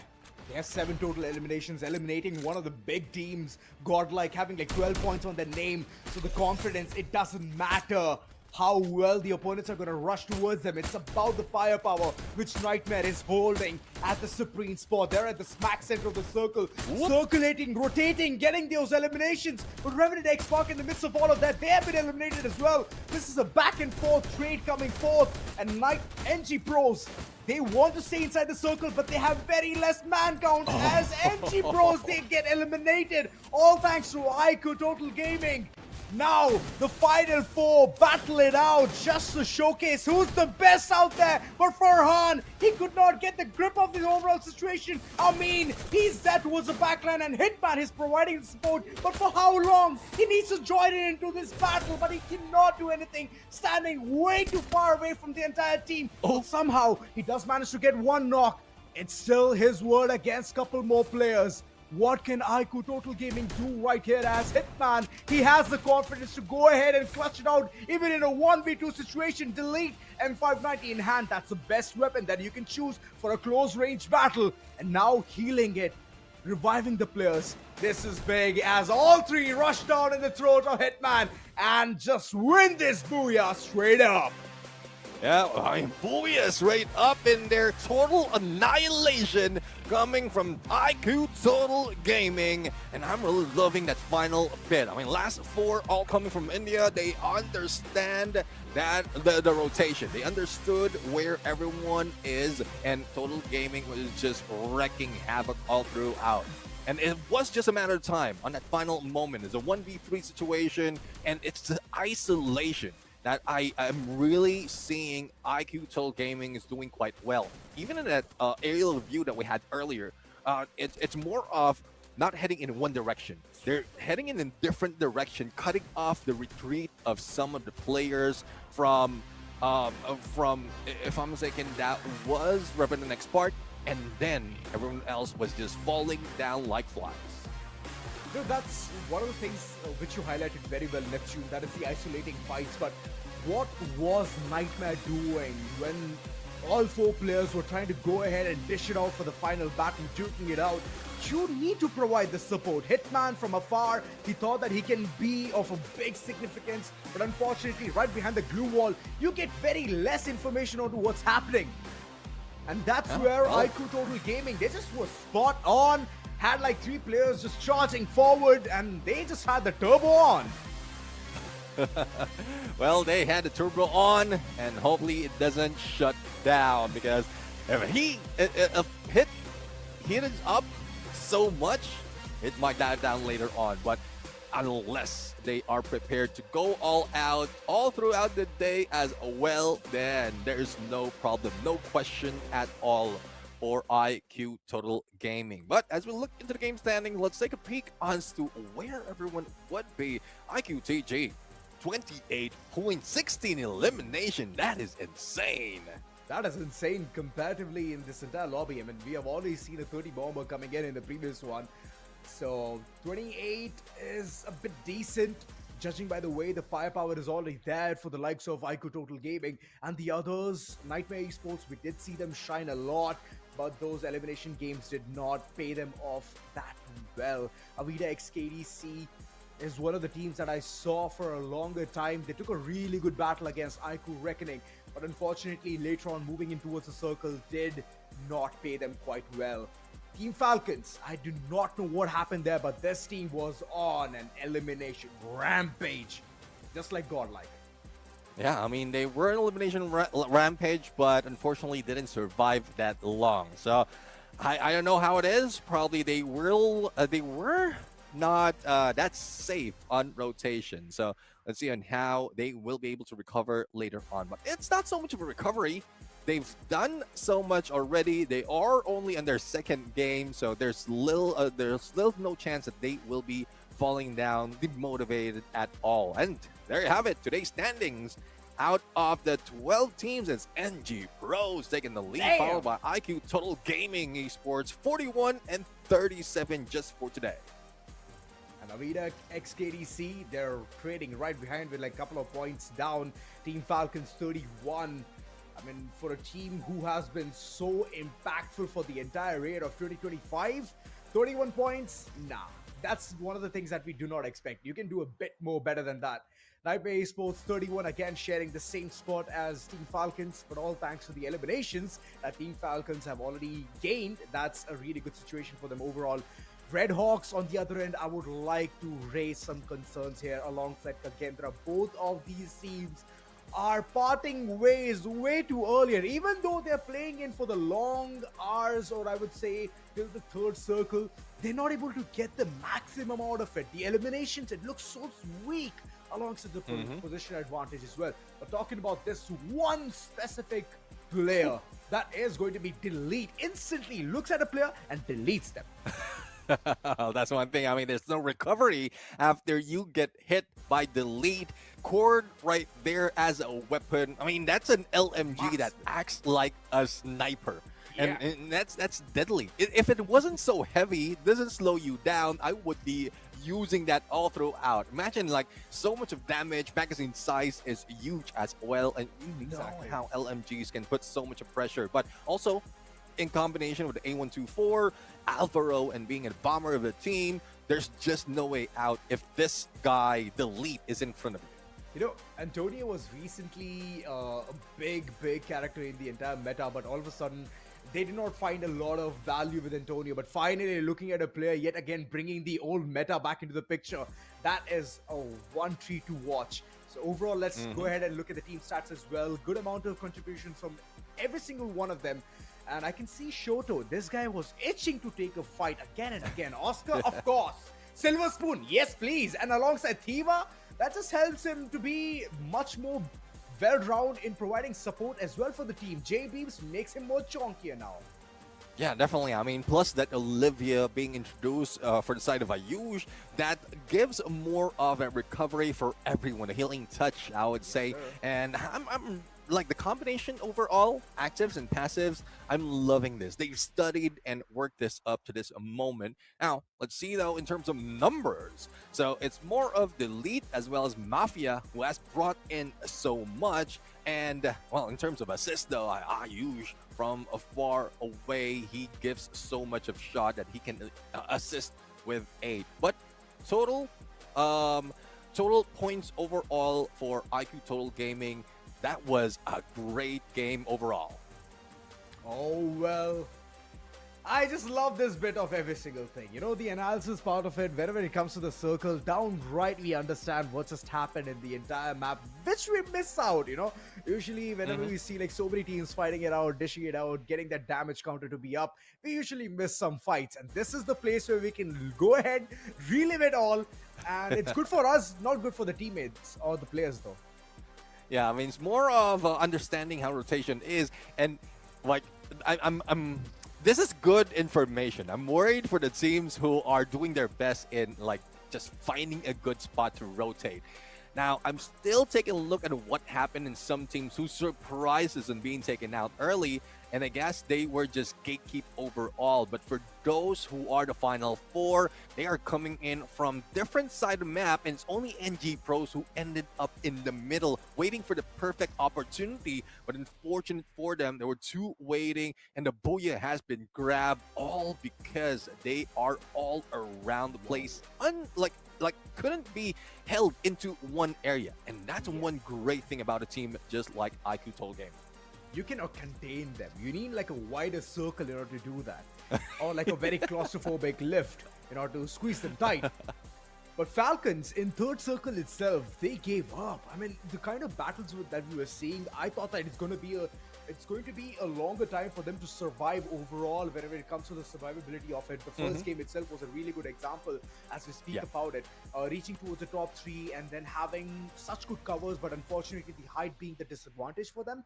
That's the kind of Falcon that we have seen so far. But again, coming down to the grand total of it, Alpine being the third map, this is even more important for them to embark something very important. Usually we talk about Group B that needs to perform and get those points, but Group A, they themselves need to start performing, else, not gonna lie, it's going to be a problem moving forward in day number 2 as their cards are wide open, and so goes for even Group C. Yeah, I mean, I'm really looking forward to them to study everything that's happening right here. You didn't mention about those who are not part of Group A and B, which is Group C, and they have like a good bird's eye view of every situation. All those compounds. They're the Falcons now. They are the ones soaring high right now, and they really need this because last day of the BR main before we get into grand finals, they will need all those points needed, and it starts off with information. If you have that information where rotation, a team, say a strong team, can be caught off guard, then you might be able to take them down, no concession towards the end, and then you can make it for that booyah.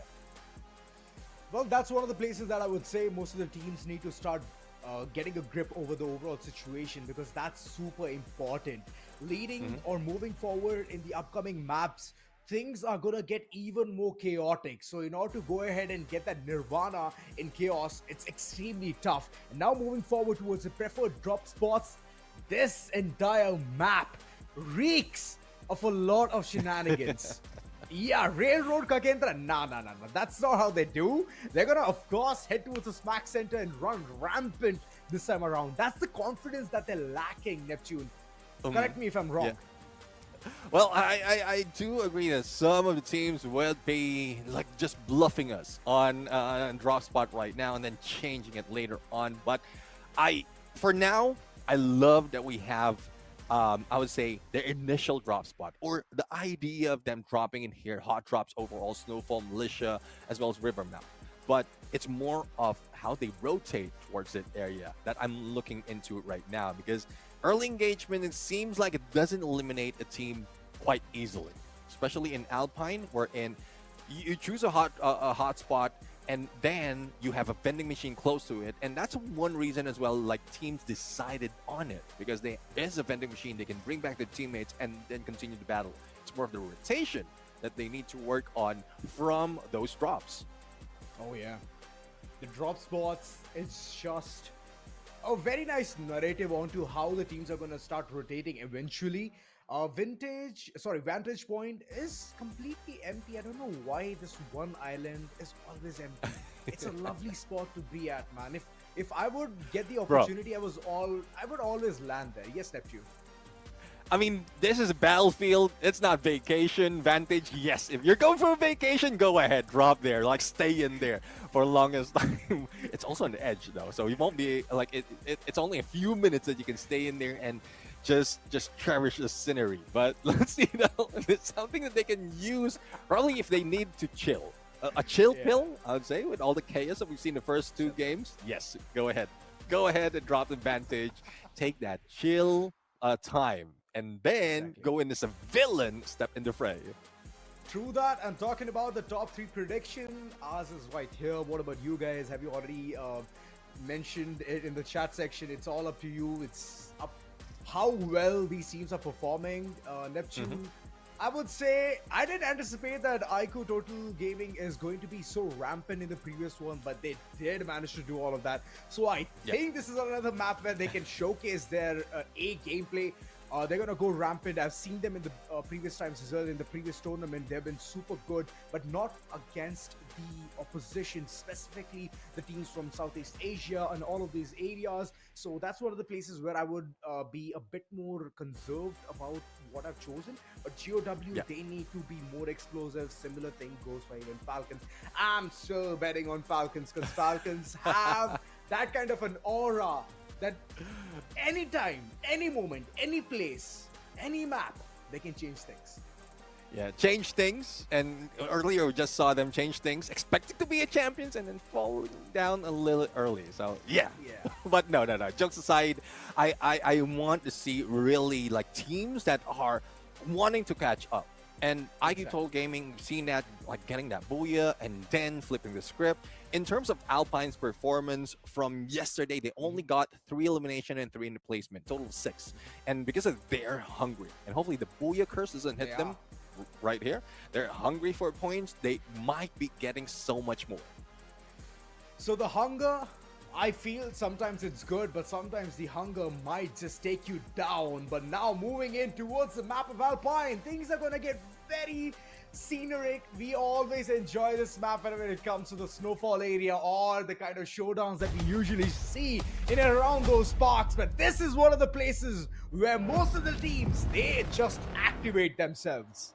Well, let's see who gets activated right now. It starts off on the flight path. And as you can see, from Snowfall to Vantage, Red Hawks already dropped in. Garrison will be taken by AVIDA, XKDC, and NG Pros, who would be gatekeeping or probably moving up north in a bit. That's where chaos would ensue. But down towards the south, not so much of hot drops, not so much of engagement that we're expecting other than Stadium, where REVENANT XSPARK as well as GB Esports will be meeting up. Thank you so much, Kazi sir. Thank you so much for picking Vantage. Love to see that. And now coming towards the part where we're going to see some early action, it's NG Pros against IQOO Total Gaming. And I hope that whatever the curse is of getting a booyah, it's lifted soon. Else it's going to be a regret time for this specific team. Well, let's see now. So far, shots has been made by IQOO Total Gaming. And NG Pros already surrounding him. Yes, doesn't have the weapon for the close range. Only a mini Uzi. Did manage to take down Aztec. But unfortunately, it is NG Pros who grabbed the first point. But one good story about that is there's not so much of the remaining players in the area. So there's still time for them to go for recovery. Oh, hello there. I mean, right now, being gunned down by Cropsy. And, well, it might be turned around. He might be the one turning their corpse. Oh my goodness, that was a very quick scope in and scope out. For a second, I got concerned that what's going on here. Goku OP, he's trying to come back, give the support or the control, which can be eventually taken back. And Nightmare, they've already lost a player. Farhan, very close to this skirmish. And Aztec, he is going for the hot pursuit. Oh, Aztec P90 in hand, sprays on the glue wall. Nade being cooked. Here comes Anubab on the other side! But beat them and Aztec form a long range. Now, Falcons would be in the picture. It is Nightmare who's pulling them in. So this might be a bait and switch that Nightmare can pull and reeling them towards NG Pros. But hello? AVIDA XKDC says goodbye. Oh, that's a very early bye-bye from their end. And it's not at all a good one. Because they got no elimination points. And once you're at the 12th position, you do not get even positional advantage. Not a single point. This is a big, big loss for them. All right, let's see though. I mean, NG Pros right now pulls away from that engagement. I guess they got a whiff that 2 teams is in there. So they don't want to go for the chase. And that's a smart move right now. But they need also to protect Manu. Because on the hit list, that is where they are. Now, Godlike, we are now seeing 2 elimination. And it is Pina being gunned down, pressured by Marco. Now, I'm really loving how survivability is being on point 14 Falcons. Pina, I believe he is sipping a very nice tropical drink here. Yogi on the other end. He wanted to get the knock, and he's very well going to get that as well. Even though Godlike, they're on the brink of extinction, they're still rushing forward. Couple of players just banding together, charging forward, getting the shots on point, and what a way to call in a decoy. Guerrero, for a second I was so concerned for him, but this battle, it still goes on fire. He's way behind. And Keroro, it's a 1v1 confrontation where Yogi, he's trying to land his shot, but his HP is way too low. Trying to dubstep it, and he wins against Carrera. How? Pina! That's a very nice entry. Damage on the AWM, and then a finisher with a mini Uzi, but Pina says hello with that Bison. Now, as we look in to our sides, we have IQOO Total Gaming, especially after that Booyah. They are now second place and slowly racking it up. Full squad indeed, and they might be able to bring so much more in this fight. Now, Team Falcons, though, very low, 13th place, but this is their first game day. And there's only a few instances wherein they didn't get that much point in placement. But in elimination, they are getting a lot. Oh lord. And the way they're just checking all the corners, this is absolutely beautiful. Yogi, the place where he has spawned, is a boon for the team, as the ones who made him come back into the picture, they're long gone. So Falcons, that's one way to go ahead and call it the redemption and get those eliminations, 8 total on their name. And yeah, I can see the aggression coming back into the picture. And this is the map where you can go ahead and witness all of that. But eliminating Yogi is going to be Falcons' one solo task, as they have activated this specific thing just for him. Well, speaking of activation, seems like that was thrown off on side of IQOO Reckoning. They are eliminated right now, second to AVIDA XKDC, and IQOO Total Gaming being gunned down by REVENANT XSPARK from the other side. But as quickly as that, Mafia will be brought back for elimination already for REVENANT XSPARK. Still has a managed spot on where that revive would be heading, and I guess it's a battle they want to go in just yet. First, the second phase of the circle is closing in. They just want to get position onto that next phase, and then they might do it once again. Oh, I hope this time REVENANT XSPARK, they don't end up looking at the sun, as they might go blind towards what's happening in the overall situation. KAGENDRA, this is it. There's a very nice push coming in, and look at the way it's a split of 1:3. Jojo, he loves to get that height advantage, but look at Blade. Oh my god, he's still surviving. How on earth is this even possible? Instant revival, but unfortunately even he fades away. This is a big loss. And what did Red Hawks just do? That was a very premature execution. I mean, Blade managed to cut through them, slice through them, to be exact. But unfortunate that M79 coming from Raz didn't save them at all. And KAGENDRA, well, up for blood right now, especially with how they are working out. And their first game, they didn't put so much of a fight, if I'm not mistaken. And then being eliminated a little bit early in game number 1 with 0 points, and then 8 points only in Bermuda. So this is where KAGENDRA really needs to rack up on the points. But Sahil, as we see Shota flies away, he falls down to his knees and not even touching the ground. Oh, that's actually a very bad attempt in flying, but finally one person makes it. A beautiful flight without even having a crash ending. Akazi, sir, he is facing every single bullet of M590 on his face, as GB, they've been ambushed by NG Pros. Cropsy, what a lovely flash freeze nade being cooked right there, and look at him. He's just going ham. Doesn't matter what the situation looks like. He would love to break his ankle, reach forward, and Kazi, sir, in the middle of buying stuff, he's been caught with his pants down. Oh, I mean, he was just trying to get away from all that carnage, but Cropsy and the rest of the teams of NG Pro says no. We will be gunning you down. And they are deserving the name right now because it seems like they are going non-stop. Engagement after engagement, rotation was on point, finding a lot of elimination, and I guess there's no stopping them. For REVENANT XSPARK, they do have 6 elimination and also a couple of players in front of them coming from GOW. Wolven against the God of Wolves. How ironic can it get? That's fun. But there's one lesson which is being learned. Heading to Vantage will not give you the advantage in the overall fight. Triple kill. Well, I guess that's a minus vantage. It doesn't add that much for you. Now, Wolven, shot Oh! that's dead! Dead! No, I don't know what Wolven is doing right here, but he's the one who managed to bring down 2 of the players of GOW. And I guess GOW needs to give that title to Wolven because it seems like he is the god of gods of wolves. Oh my god. Silent steps all across. This man was so lethal. Mm-hmm. And I just love it. Like, just imagine, spring of the moment, he's just trying to check different corners, and all of a sudden, Death is like, where's my sight?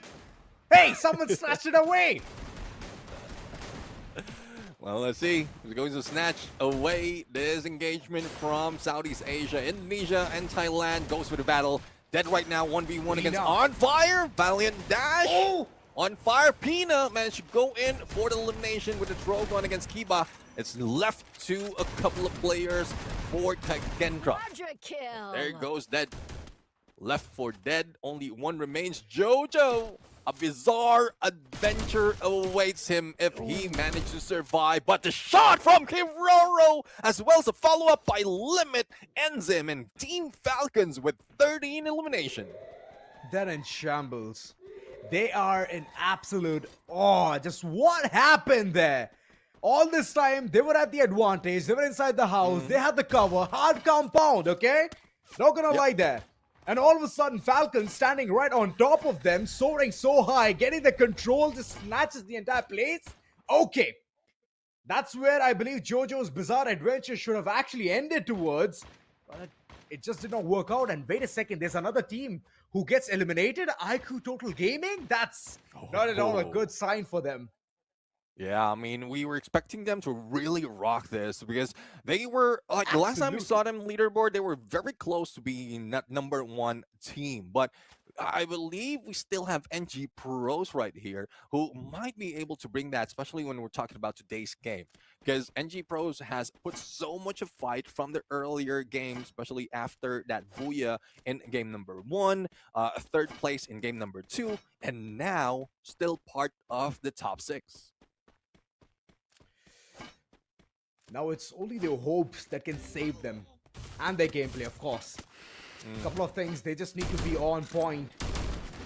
One of the places, Alpine, could change a lot of stories for multiple teams. And I think that the change of story has already begun. Revenant XSPARK, they've ignited themselves. They needed that zing, they needed that spark, and finally now they have it. Sahil, not at all backing out from the fight at Cropsy. He's the ones to become the Crops.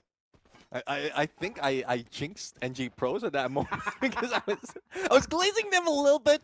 I was thinking that they can way too much, man. I mean, they were too sweet. We're in Revenant XSPARK won a bite of NG Pros. So, well, so unfortunate. But let's see now. 10 elimination already for for Revenant XSPARK. They might be seeing a glimpse of Godlike, and great shot by KD God with Winchester. Pickup has been done, but Wolven is still brought back to the ground. GOW needs to be taken down, and KD God is the one who's trying to make it revenge. There's a lot around them. They need to be careful. That's right. And this is the revenge that has been served cold in a platter. Wolven was way too confident against GOW, and he took down a couple of them. We did see that. And now the flashback, once it just ends down, towards the part where it becomes a reality, Wolven, they have been forced, the entire team has been forced inside the compound, where I can see Godlike right adjacent to them, and right in front of them, it is GOW pouring down, and now the action begins. Soon we can see some eliminations, and through that, there's even Falcons who are going to devour GOW. Now, the rivalry between Godlike as well as GOW has been happening map after map, and here comes Team Falcons right now. Not quite sure if that's a smart move, and also who pulled out that lightning zone, because if it's Team Falcons, they were the ones who will be safe. But if it's a different team, then that would bring Falcons down if they hit this so much. But nowhere to go, decision has been made, and they just have to stick with this. Like, man, they're watching all of this action from afar, and they're enjoying it. They're loving it. Aztec, where did you fall? That's not a good spot for you to be there. But let's see how far he can survive as well. The circle It is slowly shrinking down, favoring Nightmare a lot compared to Godlike, GOW, or Falcons. So this is a bad side for them as they need to call in the rotation, and in the midst of all of that, we can see some eliminations coming forth.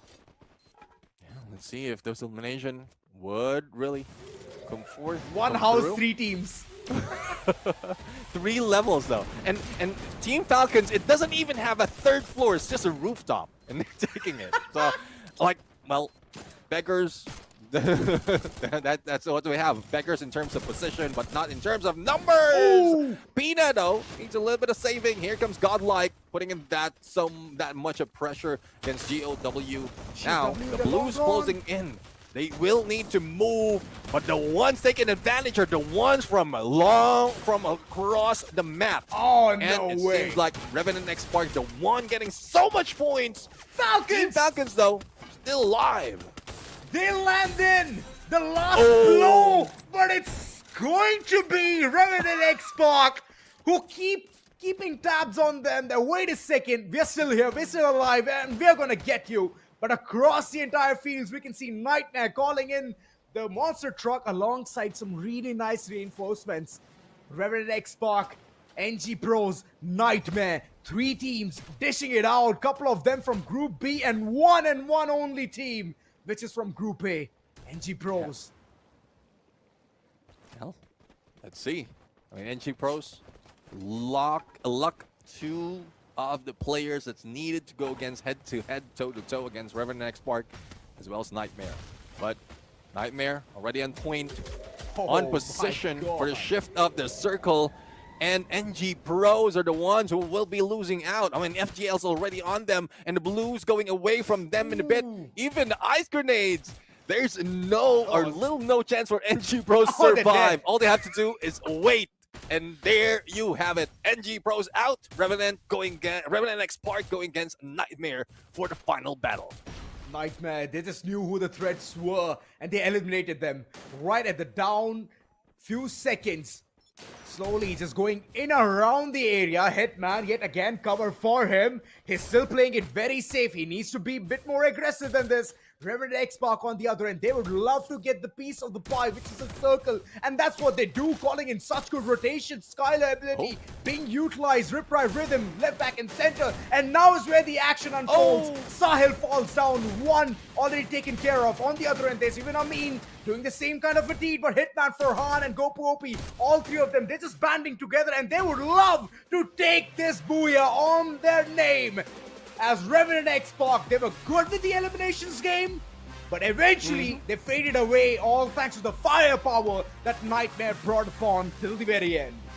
Mr. Sandman would be happy as a Nightmare continues in this fight, bringing an amazing booyah in that final moment. We're going to take a peek on that final battle, that last shot, but again, similar to what we've seen earlier, that isolation gameplay, just scrambling, and it's not scrambling aimlessly.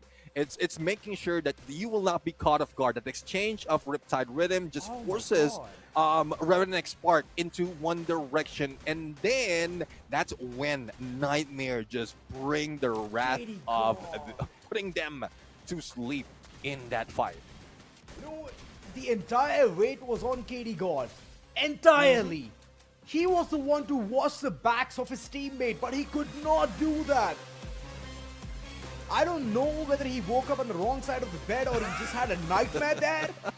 But for sure, he was the one who was extremely pivotal, but it's all right. Even reaching second is okay, but all thanks to the eliminations, I believe that this team has for sure overshadowed the team who has received the booyah.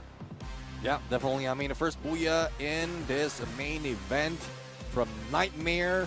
And not only that, that brings them up a little bit higher onto the leaderboard. And once again, this is Group B, or part of Group B, that really needs those numbers to work. And is this enough for them for the first half? Because it seems like with that point, 11 elimination, 23 points is big. But talking about huge, REVENANT XSPARK, 16 eliminations. Second place doesn't matter. They have 25 mixed, and they're still moving up. You know that one spot where I was being very concerned for Aztec as he landed very close to one of those structures where you can get the signal from?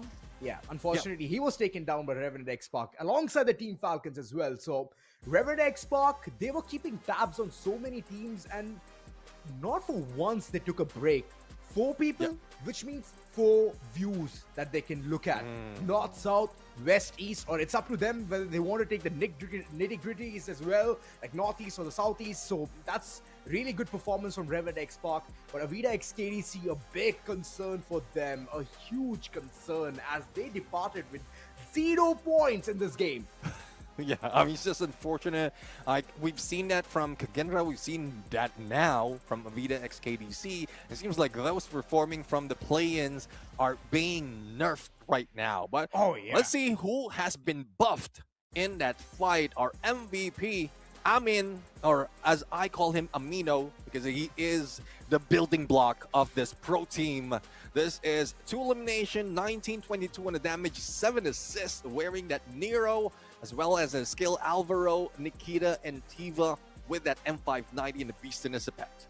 No wonder he was scoring for so long. Beaston, of course, is going to give you that raw power to throw your nades for a further distance. Alvaro, we usually see this character again and again being picked by a Grenadier, all thanks to the way he can go ahead and call it Blitz. Right? 1 nade forming into a cluster, 3 pucks, and all 3 pucks dealing good amount of damage. So, I love it. I love the tactical advantage that this player provided for the overall team. A Nightmare, this is like the second time that they were very close to getting the Booyah, but finally they punched it through.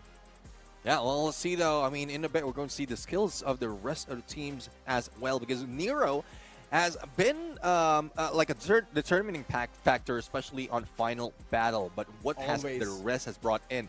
So Nero, Skylar, Oscar, dealing against the meta of strong glue walls, like 2 disruptors and the one that prevents them from putting it up. Then you bring in a Kazi. You're a little bit stronger. You're a little bit like heat up, and you can heal up quickly as you go into that battle. Loving this combination of active skill coming from Team of Nightmare. And not only that, Durkee being a pet, you can easily see who's the one player who's extremely weak right through the walls itself. So that's one of the best parts for Farhan to even go ahead and give the additional information. And in this case, being a rusher, just rushing forward. He knows that the opponent is weak when he's healing himself, so might as well get the eliminations. Yep. Yeah, definitely. I mean, that reggae really helps as well. I really love how everyone is using that to their advantage. Final moment or even early parts. All those skills that we just talked about, all those skills that we just mentioned, even pet skills and the passives, it does work from the beginning, mid-game, late game. As long as you are in better position, in great position, take advantage of that. If you rush in all together, you will be able to make it. But if you're spread out, similar to when, like, I guess the early parts of a Nightmare's gameplay, wherein they were caught off guard, a few knockdowns against them, but they recover quite quick, and then they play with a meta. Oh, well. And now the time for the golden hour that I love the most, the circle analysis. Let's see where Kazi Sir was setting foot and what happened after that vantage of, I would say, disadvantage. Yeah. Disadvantage. Well, Kazi Sir, well, he was a little bit too quick in the movement. I guess not really staying for long advantage. If engagement happens, especially in the lower part or south part of that map, you will be pulled in for that backup. But Revenant XSPARK slowly taking like steps into next phase of the circle, and Nightmare right now on the other side. So again, we've seen that happen earlier wherein NG Pros was a target for both teams. And with NG Pros out of picture, the shift did happen, and then those engagement and whoever steps in first, and that was Nightmare, it was favoring them. They did get that booyah. But elimination wise, I mean, there's so much that Revenant XSPARK has done already. I would say if Revenant XSPARK did not choose to head towards the circle first, and they would have taken the battle against Nightmare right there, right then, they would have had a much more winning rate. compared to what they did eventually. They wanted to head towards the circle, not be pincered by Nightmare. Of course, Nightmare is bound to give you the entire space to keep moving around, and it's open fields, right? So the only cover that they have is those glue walls that they can constantly keep deploying. And that itself was being broken constantly, all thanks to the meta that Nightmare brought. Oscar dashes, they have Riptide Rhythm, the CEO of entertainment just doing his level best at entertaining every single one of them. Yeah, Nightmare, they had a really good fun time. Riptide Rhythm, Riptide Rhythm, the only team being entertained at that point are the ones deploying the Riptide Rhythm. The ones receiving it, I guess they were crying a little bit. I'm really loving turn events right now. And what happened in those engagement, I mean, Group B is just rocking it. Getting as much booyahs as well as elimination as possible so that they can keep themselves afloat. And this is the last game, or a last chance for them. A last day for Group B. So they really need to bring that. And looking at how the scoreline is, especially in, like, overall, well, there's still a lot of work that needs to be done. So hopefully the second half would work for them. Otherwise, they might be saying bye-bye right here. Oh, it's going to be with a very heavy heart, Neptune. Most of these teams are trying the level best, but it's just that they're not able to read what's happening. Group A is so volatile that it's just going to set you ablaze. It's either you go ahead and understand the tactics in the first 3 maps itself, else the last 3 are going to be so painful, specifically getting those points, getting those eliminations. My oh my, I do not know what's going to happen, but I believe it's both of us who's going to step away from here and watch it in the back lines as Lucifer alongside Crips. They're going to be taking from here onwards 3 maps. Most important for Group B, how well can they perform? This is going to be right after this short little break.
Hello everybody, welcome back to the Free Fire Max Asia Invitational. My name is Crips and along with me is Lucifer. We are going to be your casters for the rest of the day. It has been a solid 3 games so far. Indian teams have been managing to get the booyahs all throughout, but the other regions are still somehow managing to keep up. They're not that far behind and the chase gets that much more intense. See, when we jump back to what happened yesterday, Crips, there was up and downs for a lot of teams. It was a varied performance coming in from everybody when we saw the first 3 games. But the complete shift was when the 4th game started. Yes, PE Esports closed on it, but then was a big comeback coming in from DRS, a team who we were looking at ending up with 0 points, 2 points, 3 points in the first 3 games. That tells me that yes, Group B, with the advantage of starting yesterday, they're picking a lot of points. And yes, it is going to be even more better for us because it is Indian teams picking those points. But I think now Group A might start doing the deed, and I hope everybody's ready from Group B. Yeah, and there's always this duality whether or not you're playing. If you're sitting on the sidelines and you're watching everyone else play, you get a chance to study them and, you know, prepare what's in store for you. But on the other hand, the people who are already playing, they've gotten used to the heat of the lobby. They've gotten used to the jitters and all the frustrations that happen. The day one jitters are already out of the picture. So they're somewhat more warmed up and it's always a clash for that. Today, however, it's the last chance for all the teams in Group B. It's going to be very, very difficult if they don't manage to make a significant amount of progress today itself. So far, we've been expecting that the cutoff will be at around 140 to 120 points. At least I think it's 120 points. I am on the lower end of average. A lot of other people think it will take a lot more. So, yeah, some of these teams need to get to that level. If not, there's a chance they might not make it tomorrow because it's out of their hands tomorrow. It is big time, especially for Group B, and I think that is the reason majority of the Indian teams are the names that we are seeing from Group B who are picking up their booyahs, making sure they climb up that rung. If they don't do it today, tomorrow they just have to bank on Group C performing. That's all, or not performing. I'm collecting myself over there. But here's the thing. You cannot depend on it because we remember what happened in week 1 in the play-ins. Teams who thought it was enough, maybe towards the end of the games, when the last few ones, even on the last day that they were performing, missed out in their chances of qualification. Could happen here as well. Let's see if that is going to be the case because Group B picking up pace, but one team I'm still worried about. They still somewhere picked up pace was Red Hawks towards the day 1 performance yesterday, but today still not something of a great side. Let's jump into the preferred drop spots and figure out if they have a chance here as we are going to be jumping into Kalahari. Yep, and as we see the preferred drop spots, some of them we know are gonna lie. However, I think there are some people who stick true to their words. That is gonna be godlike. They definitely will drop in Refinery. IQOO Reckoning will most likely deviate away from this place. AVIDA, they might just stay and give godlike a run for their money, or they might hop onto Command Post and maybe third party if they see an opportunity over there. I also think Command Post will be contested. There's no way GOW is going to be alone over there. REVENANT XSPARK will stick to Stone Ridge, and that's all that I can guarantee for now. I can't vouch for anyone else. I agree with you. I think at Command Post, even though right now in the preferred drop spot, and even when we see the action live happening, we might see one team as they drop, but within the next minute, there's going to be a swarm of teams or members from various different teams jumping to that spot to figure out where we'll see the last few fights happening, because that's around the regions where we could expect a lot of breakouts happening. Even Mammoth, I'm surprised it's completely empty. We should be seeing teams going over there because that is even a very nice sweet spot. Same going for hiding as well as picking up an open air fight between those bones, and could help out for a lot of teams. And especially looking at the overall standings, I just like how I spoke about Red Hawks, like how DRS made a comeback. Another Nepal team that is going to be here in the matchup of Group A and B is going to be GB Esports. While they played on day 1, they grabbed back-to-back booyahs, but today they've not seen closer to it yet. Exactly. And GB is probably going to end up fighting Total Gaming. You know for a fact that Total Gaming used to love Santa Katrina as their drop, but that was before the lineup change. I don't know if this lineup will still prefer going towards the Broken Ship, or they will stick it out towards the Mammoth and Maze side. There's a possibility that they will stick to either ends of the map, but it will most likely be on the extremities. Total Gaming don't like dropping in center, and that's why I think there's going to be a chance that they will run into GB Esports. If they win, they're going to be set for the game, and that's why I have picked Total Gaming to be one of my top contenders in bomb protection for Kalahari. While you've done that, even I have IQOO Total Gaming as one of my predictions, and I've gone a full-on all-Indian team because of what's happening, and especially Revenant XSPARK were very close to a booyah. I thought they could also be the one right now contesting for it. Total Gaming already gotten it, and Reckoning, we remember what they did on the last day, and today is their opportunity. While they might be in Group A, they have another opportunity, but I think that high that they have, the momentum that they grabbed at the end of play-ins might start off here at game number 4. But I can see you're still rooting for Falcons. It's been kind of a tad bit of an upset when it all started with the high of how we had expectations for them, multitude of titles in their name, and it's not worked out. But on the other end, yes, the heavy guns you have it is going to be godlike, and yes, one of my predictions, if I had a chance to change, would have been godlike. But I'm still waiting to see the godlike of play-ins compared to the right now main event. Yeah, and even I'm kind of hoping for that kind of a flame to come back and pick up the heat once again. We know that Godlike have insane amounts of bloodlust. We know that they can absolutely annihilate teams if at all they have the right situations brewing for them. They just need to find that right situation. And I think in Kalahari, if they can't do it, then there's no other map where they will be able to do it. So that's why I picked up Godlike for this map. Yes. I also think that Falcons have been getting a tad bit unlucky. They have plenty of firepower, but take a look at all the circle situations they've been in. They had no way to cleanly enter the circle, and they were definitely the target of many teams. So I don't think it's fair to put that much pressure on them, but they find themselves in these situations. And anyways, maybe they can avoid it in Kalahari, and if they can, then they might get the booyah. Who's gonna win it for sure? We can never really say. A lot of Southeast Asian teams need to avoid that. Let's see if that's going to be the case. As we're going to be jumping into Kalahari Crips, this is game number 4. KAGENDRA and AVIDA as well have been getting eliminated super early. Barely enough points. Falcons as well. A lot of eyes on these Southeast Asian teams as we jump into Kalahari. Looking forward to drop clashes, and it seems like IQOO Total Gaming, what we thought could happen in Santa Catarina, is breaking out in confinement. Oh yes, Total Gaming going for a complete switch. Neither Maze, neither Santa Catarina to go towards confinement, something completely out of the syllabus. Godlike though uncontested in Refinery. Unfortunately, Speedies will be put down, so that's Total Gaming getting a lead. Broken, he also knows he's gonna get dropped on. He pops the chrono but can't save himself in time. At least Kazi sir is on a completely different POI as an insurance policy, so that won't be the end of that team. However, back in confinement, we've got AVIDA versus GOW now, Lucifer. GOW need points. Yesterday they did pick up pace, but GOW versus AVIDA, two big names who are picking up a lot of points, and it's going to be a Demon who finds a knock with the help of Dian. They will make sure they secure the elimination. They've lost Death, however, the man who keeps a watch out. But this is what we said. Command Post, GOW might get down, but they're not going to be the only team. We already spoke about AVIDA. Revenant XSPARK are also here, and Godlike making their entry as well. Godlike Esports, they want a piece of the pie. That's what happens when you give them Refinery uncontested. They will be looted up and ready to fight as quickly as possible. AVIDA losing more of their members, but at least GOW haven't taken any casualties. But the moment I say that, they got 2 people down on their knees. Godlike Esports are kicking the door down, and they are leaving no prisoners. Even Sahil is gone. Confinement has absolutely no prisoners, only bodies dropping on the floor. Nancy doubling up. He is a demon incarnate.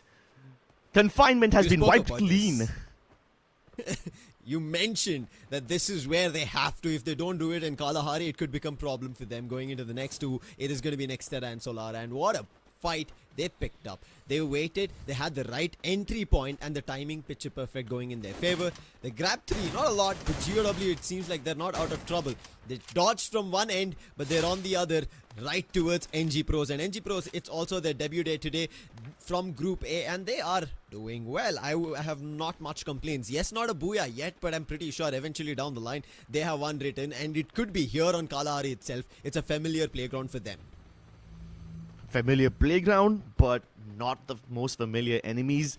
It is quite a new lobby for them, and despite of that, they have been doing well. Red Hawks, however, have been struggling, so that's why they are now experimenting with a bit of a lineup change. Rahat is coming in, and he's relieving Nehat of his duties. Let's see if this change will help Red Hawks out, because they've only got 3 more games to go, and this is the last day for them. If they don't make it at least across the 100-point marker, I don't think they've got much chance going into the finals. They need this, as you rightfully said. The chances of qualification might look dire, but for Falcons, their start has looked dire. Total Gaming, Shoto, this man has been so aggressive as an individual, and you can see he's still pushing forward. But finally, Pina puts his run to an end, will grab the elimination, and that will give a wayward call for IQOO Total Gaming to not make that fight prolonged. But it seems like Falcons, they decide if Shota decides to do that, we as a team are going to rush upon Total Gaming. Yeah, and they know exactly where Total Gaming would be. They know that the vending machine is where they'll find Total Gaming, and that's exactly what happens. Ayush does get one knock, but he's quickly traded out, and Falcons suffer overall no casualties.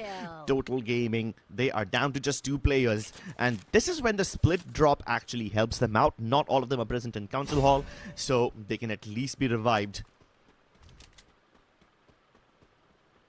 While they do get their revival, they also put up a hit list, and that's going to be on Kazi sir. GB Esports have not at all have been a good time so far, and for this as a hit list and their information being pinged at all times, and if Falcons want to pick it up, they will for sure go for it. But AVIDA, another team who also need to pick up points. AVIDA XKDC have spotted Revenant XSPARK. Long Kong has relayed information, but he doesn't want to let go of the trigger, whereas I think Revenant XSPARK are not wary about this. I'm surprised he didn't take shots at them while they were crossing the river. But I think he doesn't want to be discovered now. Someone else starts shooting first, and then Long Kong reveals his position, trying to catch them from behind. But Revenant XSPARK have already split up. 2 of them are across the skies. Sahil, will he be hunted down? Can he make landfall? Nope. Only his corpse drops to the ground. And the same happens to Black. They land on their knees, dead straight away. That's got hurt. Trips. Right in mid-air, Long Kong changing it to the Woodpecker and getting those eliminations, and the way he communicated it to his teammates, because he knew Revenant XSPARK will take the launch. Wow. And look at Pablo now with his sniper skills. It's up to Wolvin. I think they have gone for a revival, but what would Wolvin do as the confirmation comes through? He doesn't even get a chance to revive his teammates, making a quick run, and Wolvin's cornered. Tawan is already in, and I think this could be a problem. Big one for Revenant XSPARK. A rush, a little bit of a damage, and a blue wall for now to buy time, but I think it's an end for him. And eventually, yes, he will be put to rest, and the AVIDA will be able to get 4 eliminations. Thankfully, Revenant XSPARK, it's not a full team vibe. They did manage a revive. Yep, and they keep on surviving for now. Same with Godlike and Reckoning Esports, fighting with only 3 members each. Oh, nope, I correct myself. All of Reckoning Esports is over here, and this will be problematic for Godlike if they can't survive this. Marco on top, and so is IQOO. They can't provide any backup to anyone else on below, but Yogi tries to come in from the ground floor. He's getting shot down. IQOO jumps in late. He does get 1 knock with the Trogon, and they manage the squad wipe. That's what happens when you push all your chips to the center of the table. Reckoning Esports made that gamble, and they paid for it with their lives. Even Red Hawks suffer the similar fate. Kagendra blasts them open. I don't know what's happening. We spoke about Red Hawks, and it seems like it is continuing, but the way Godlike could have had a mishap here. It's the entry of Nancy. He stepped on the mine, and the elimination came through, but Godlike held it off through the windows. But their trouble, it's not yet done, because Falcons have made a jump in, and look at that glue wall blocking them, but Godlike powered through it, put him down, but a nice riptide rhythm to block and remove all those blockages, and now they're jumping right in to put Godlike down, but Nancy behind enemy lines, but he'll be put to a knock. Confirmation as well. Limit X7 and Pina on the rooftop is ready to continue this. Yogi as well as Marco are going to be in trouble. Yeah, but luckily they've got 2 players far behind, all the way towards the height of Refinery. So Godlike Esports have insurance policies. Do they reconnect with their teammates? Yep, the rendezvous comes through, and they survive their flight. It doesn't crash land. Good enough for now. Yeah. Happy for now, but looking at how Falcons are playing, Cribs, they're already on the chase. They're waiting for an opportunity. All they're making sure is, hopefully, that Godlike are not on the ridge, and while they're making their own leap, they do not get smacked down in midair.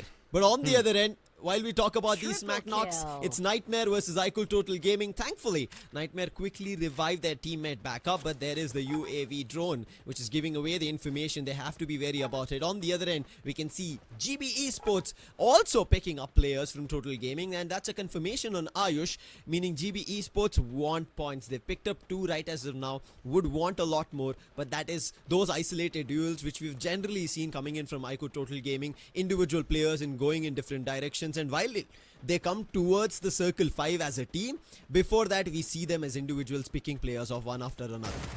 And GB Esports still sticking it outside the zone. They really want Total Gaming's head on a pike, and they get it. Total Gaming go out early this time. They were actually targeting Nightmare Esports just a couple of seconds ago, but Nightmare made their escape into the zone, leaving GB to clean up their mess. Right now, the same can be said for Falcons and Revenant XSPARK as they both try to battle on the edge of the zone. Keep in mind, this is still just the second zone. It will only tickle you a little bit, but obviously you can't hang on here for too long. Revenant XSPARK deploy their UAV light. They really want to make sure the glue walls are reinforced as they head into this battle because they can expect the Falcons to come in through the tunnel underneath. But On Fire from the sidelines gets both Wolvin and one more. KD got down. On Fire gets the confirmation as well. And Revenant XSPARK are falling like flies. Luckily, they've got one of their players on the other end of this POI, so they're not completely out yet. But Falcons get their share of meat. 9 total eliminations. I think one of the predictions that you made, Crips, is moving in the right direction because the initial one, for both of us, has not worked out for now. Yeah. Whereas Falcons, they're making sure this map as a whole works in their favor. They spotted Black, the man who revived his teammates, and on the chase, and I don't think he's going to survive for long. Nice dash coming through. He's out in the open, in trouble. And now using a Kenta, making sure his damage doesn't come through so easily. And yes, Black will be put down. Confirmation comes through. And a Quadra here for On Fire as he does light up that elimination in his name. Yeah, Revenant XSPARK will have to spend all their coins on the revives. They're just going to have to land down one by one, keep bringing their players back to life. Meanwhile, you've got Falcons farming the lobby. 10 eliminations so far. They're the only team on double digits now. GODLIKE is close behind them in terms of eliminations, but they aren't in a position to take any fights just yet. Nightmare are in a wonderful position on the other hand. They've got information on Pablo and Tawan. They know that Long Kong is just on the periphery of confinement zone. And once they break this UAV, they would be good to go. Oh, there's GODLIKE. They start trying to gatekeep Revenant XSPARK now. My God, Revenant XSPARK are just catching flag from everyone. Whoa! That is a shot coming in from Hitman, and now AVIDA are in trouble. And look at how Gopo and Farhan are charging in. Riptide Rhythm used to perfection, and Amin on top of it, instant elimination. However, they have to keep an eye out for it ongoing. They've found another knock. Glue wall for the time being, buying time, but the flash freeze is good enough. Draining their HP one after another. And look at Wolvin. He knows his team is in trouble, but before going out, he wants to quick grab something. And that doesn't work. And Nightmare on the other end. Make sure AVIDA x KDC do get eliminated. And it seems like both KAGENDRA and AVIDA are unable to catch a break. For now, at least KAGENDRA is surviving. They have total of 8 eliminations. Let's see if they prolong this further. And on the other end, unable to prolong it in terms of a continued fight for eliminations here is Revenant XSPARK. Yeah, Revenant XSPARK have 3 of their players strong. They didn't even bother sending majority of their forces over here. They just sent Wolvin as a lone assassin to steal some points away from these teams. He doesn't care whether he slays someone from Nightmare Esports or AVIDA. He just wants his pound of flesh. NG Pros would want the same thing, KAGENDRA, and on the other end GOW, but I really like Manu's position. Manu has now complete eagle vision in all directions as the zone is also closing in.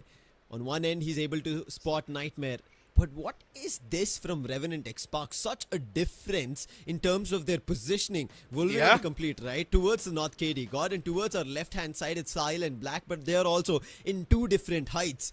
I don't know what they're trying to play, but I think this is the best, as you mentioned, right? A couple of their players are just looking forward to elimination. The others are concentrating on reviving them. This is just a back and forth game, and it's good working for them. They have total of 8 eliminations. While same GB Esports wants to pick up a lot, they're making a dive for it. Oh, and so on Nightmare Esports, they're diving on top of the GB Esports players, down their throats too. Yakuza and Kazi Sir have been blown apart by Amin's grenade launcher. Broken and Speedies, desperate for backup, but there's no escape because KAGENDRA is on the other side. I hope Nightmare Esports are ready for this because they might have just bitten off a bit more than they could chew. Now Amin, realizing that he has committed way too deep into this fight, needs to climb back up. KAGENDRA Esports, they're now getting targeted by Wolvin again. This guy just doesn't want to stop fighting. Every single time he goes somewhere, there's a fight happening, he tries to pick up an elimination or 2, and then he ends up dying. And he's gonna be more than happy with dying over there. He's gonna be laying his life down for a noble cause.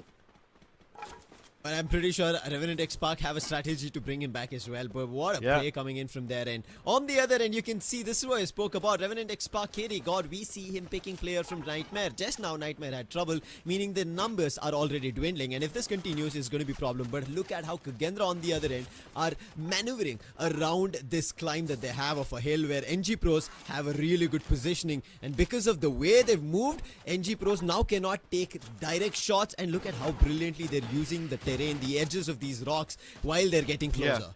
Yeah, I mean, they figured out that NG Pros is going to be busy taking pot shots at Nightmare and Revenant XSPARK, so KAGENDRA take this as their chance, but they still have a casualty. Dead, well, as you can see, is dead.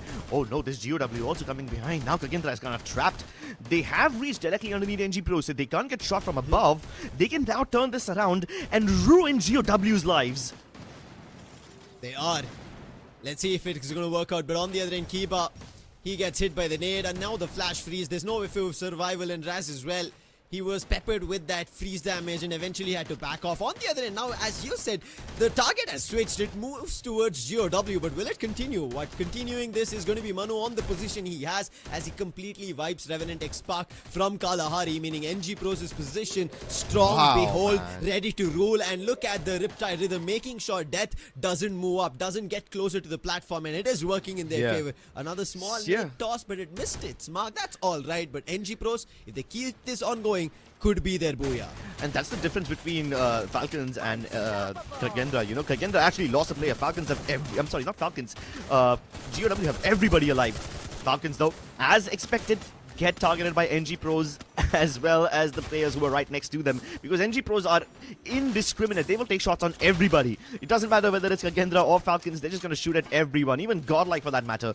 Marco is in that room. I don't think Limit knows that they have a sneaky person riding their backs. Marco can actually just piggyback off of Falcons and get better placements for his team. Might be the intention, but on the other end, Raz trying to survive as long as possible. Jojo on the other end, completely silent as a snake, slithering between the grasses, making sure even though his teammate is found, he is not. But with the grapple, he's trying to make a quick launch. Raz gets eliminated. Confirmation comes through for GOW, and GOW have a newer target in front of them in the name of Falcons. But right above them, they're still worried about NG Pros, as NG Pros pick up the last player on KAGENDRA, finally eliminating them. And the same happens for Marco as Godlike get completely eliminated. Yeah, now NG Pros and Godlike, I'm sorry, not NG Pros and GOW, they both will combine their firepower at anyone else who's not directly around this platform. And for now, their target is going to be Falcons. They eliminate everybody else. KAGENDRA out of this picture. Even Nightmare Esports are out. Falcons, inch by inch, move forward with their glue walls, taking the fire from both GOW as well as NG Pros. They try to toss the glue wall melters above, but it's not going to help. NG Pros are not going to be deterred at all. GOW, they're helping NG Pros at this point as we are down to the last three, and Falcons need to get closer. They have to shut the fight between NG Pros as well as GOW working together, but it's not working. Limit X7 is down, On Fire is down. It's all up to Keroro, but he's stuck in a container, a glue wall in front of him. He comes out to the open to see if he can help his teammate out. Oh, they he will be put to rest, but look at GOW, the jump that they make with the grapple, and now NG Pros have to be worried, but they couldn't land the blow, couldn't find the knock, and Death, he's the only one on the platform. His teammate falls down, a revive being kicked in, and Death also falls down, making sure that the jump they made did not work. And Anubhav, why did he do that? Cropsy to follow suit, but still Death, he finds he's gone down. Cropsy's been exchanged. What is happening in left and right? In the meantime, Keroro, he's jumped on the platform, Crips. Keroro has the game served to him on a silver platter. GOW are hunting down Manu like a pack of VR, and Godlike Esports relinquish their position. They finish at third place. Keroro will be thanking his lucky stars that this position was granted to him. He just needs to stave off the onslaught now, but honestly, even if he walks away with nothing, he's going to be more than happy. A single elimination, that's all he needs to bat up the stats of Falcon Esports, but he's giving them a good run for their money. Getting cornered, go nowhere to hide, and Demon will put him aside. GOW take the booyah despite all odds. Despite all odds, it is GOW, the way they played, the way they held. Rip, as you could see, flexing, because this was a really unlikely position to pull off a booyah from. They were under the platform. NG Pros had the better option, But NG Pros, as soon as they thought they could land the blow and the knock, Anubhav jumps in Cropsy to just help him out, and Anubhav eventually goes down. And before the other players could also make their jump and play together one by one, they dropped in front of the guns of GOW. And GOW, they made it to work in perfection. But before that, NG Pros, they held Falcons with fire, making sure they're not going to jump. The bolts annoying them, and then GOW makes a jump. But Dion, this is a master move he did towards Rip, and instantly you can see the chrono being used, making sure that the revival is going to be safe. And that happened because of which GOW got a lot more confidence, and down to the last man standing from Falcons, they did not have to be worried about it. They had the numbers and they closed on this booyah. Man, GOW, I have to tip my hat to their survival ability. There were so many mistakes which other teams made that GOW did not, even though the odds were heavily stacked against them.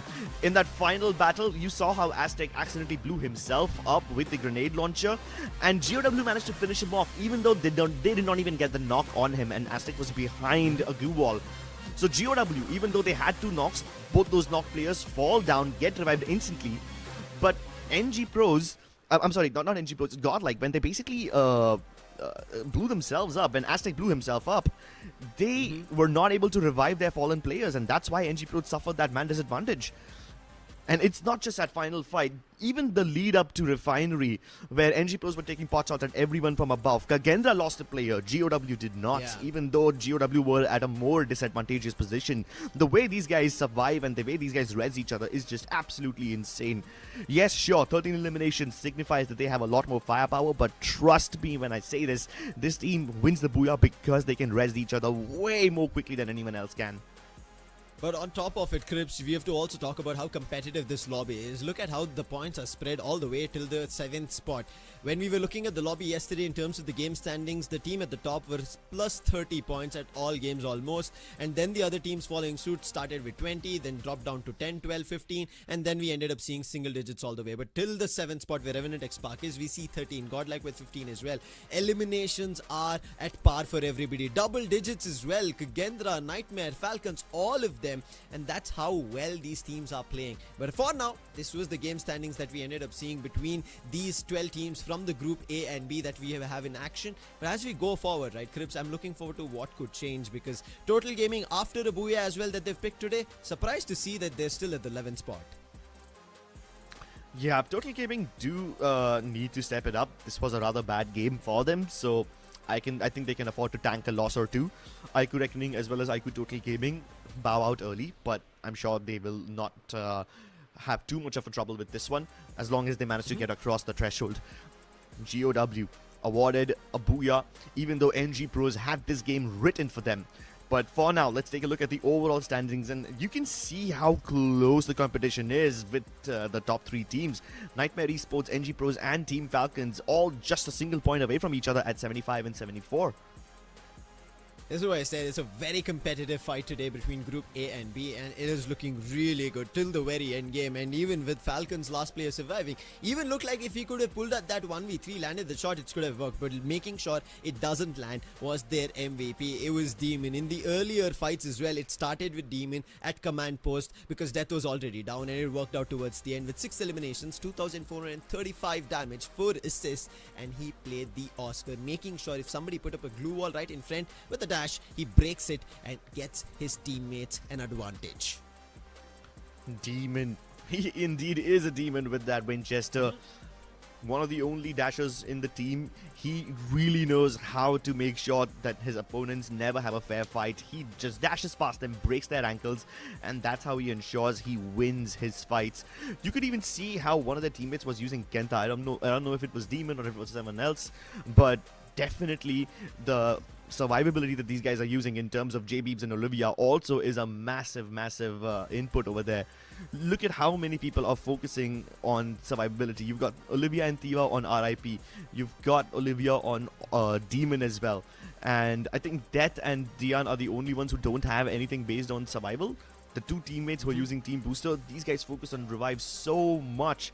It's insane how quickly GOW can reset. And I really like their picks as well as on the passives, as you said, picking them really early, really fast as well with the Thiva, right? On top of that, they have Olivia, making sure as soon as they get revived, they have that extra HP, and that keeps them going, Crips. They don't have to worry or wait to patch themselves up, get ready for the next fight, because they're all ready as soon as the revive's done, and they're moving ahead for it. And on top of it, they have the A124 in case they're in close quarters, making sure with the thrill of battle, nobody else has an advantage, and it works in their favor. They will want to keep this going, however, this was one of the games that they got a booyah on. It has not been a completely spectacular run, which we expected, which had to be yesterday as well, but they're picking up that pace, they're grabbing the points.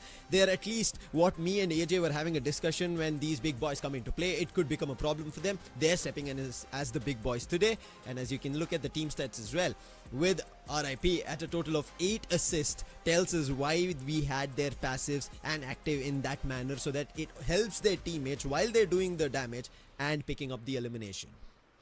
Yeah, and while you've got players like Demon and Death who are dishing out damage, Demon up close, Death from afar, RIP and Dian can focus on survival, and they can focus on just pressuring the other team with their grenades.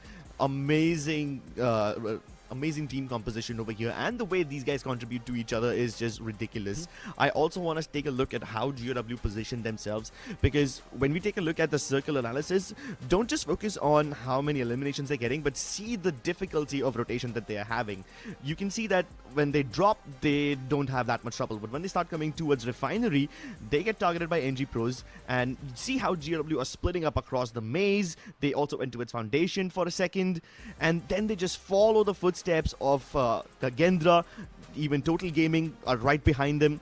But then as they start moving towards the center of Refinery, NG Pros will end up taking the top spot of Refinery, and they end up establishing dominance. So while NG Pros are dishing fire on every single team, their eliminations go up. But KAGENDRA and GOW, they both have to take the risky rotation from between those two valleys and then come into the circle. That is a ridiculously difficult rotation to pull off. And in that rotation, players like GODLIKE Esports, players of KAGENDRA, they lost their lives, but GOW kept all 4 of their members on their feet.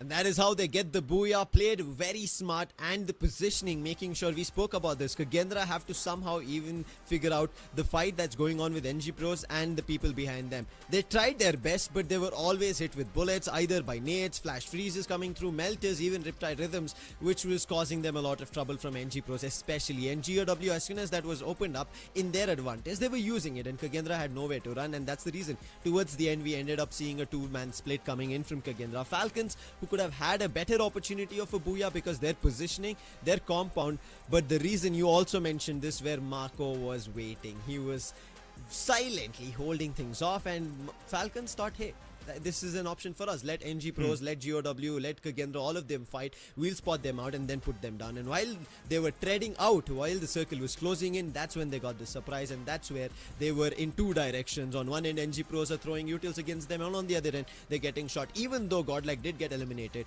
Falcons got stuck over there. However, I'm pretty sure a lot of fans will be happy looking at this performance coming in from Falcons. They wanted to expect and see more, get to these top 2 spots, and finally they've done it. Booyah, a little closer maybe in the next game that we end up seeing. The numbers was not there, but this is where it all starts. This is why I said from game number 4, a lot of teams switch up, and the switch up has happened.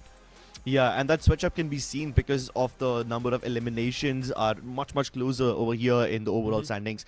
You can see how in this game exactly, Karahari, so many teams have like 10 plus eliminations, even though they got eliminated pretty early on. So starting to be more aggressive, and these last few games, they are gonna be super explosive. Let's take a look at what we can expect in the next game. Let's take a look at the drop spots.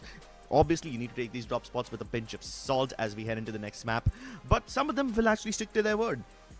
Yeah, some will. I agree to that, Crips. Let's see if that's going to be the case with GB Esports, because last time when we saw on the preferred drop spots, they were at Santa Caterina, and we thought the fight that could happen at Santa Caterina, it ended up happening in confinement. And right now, it seems like Farmtopia and Plazaria very close by, 2 teams there. IQOO Total Gaming, unfortunate early elimination we ended up seeing from their end, a little split approach, and then Falcons had an opportunity to take them, along with, I think, GB Esports doing the deed at the very end.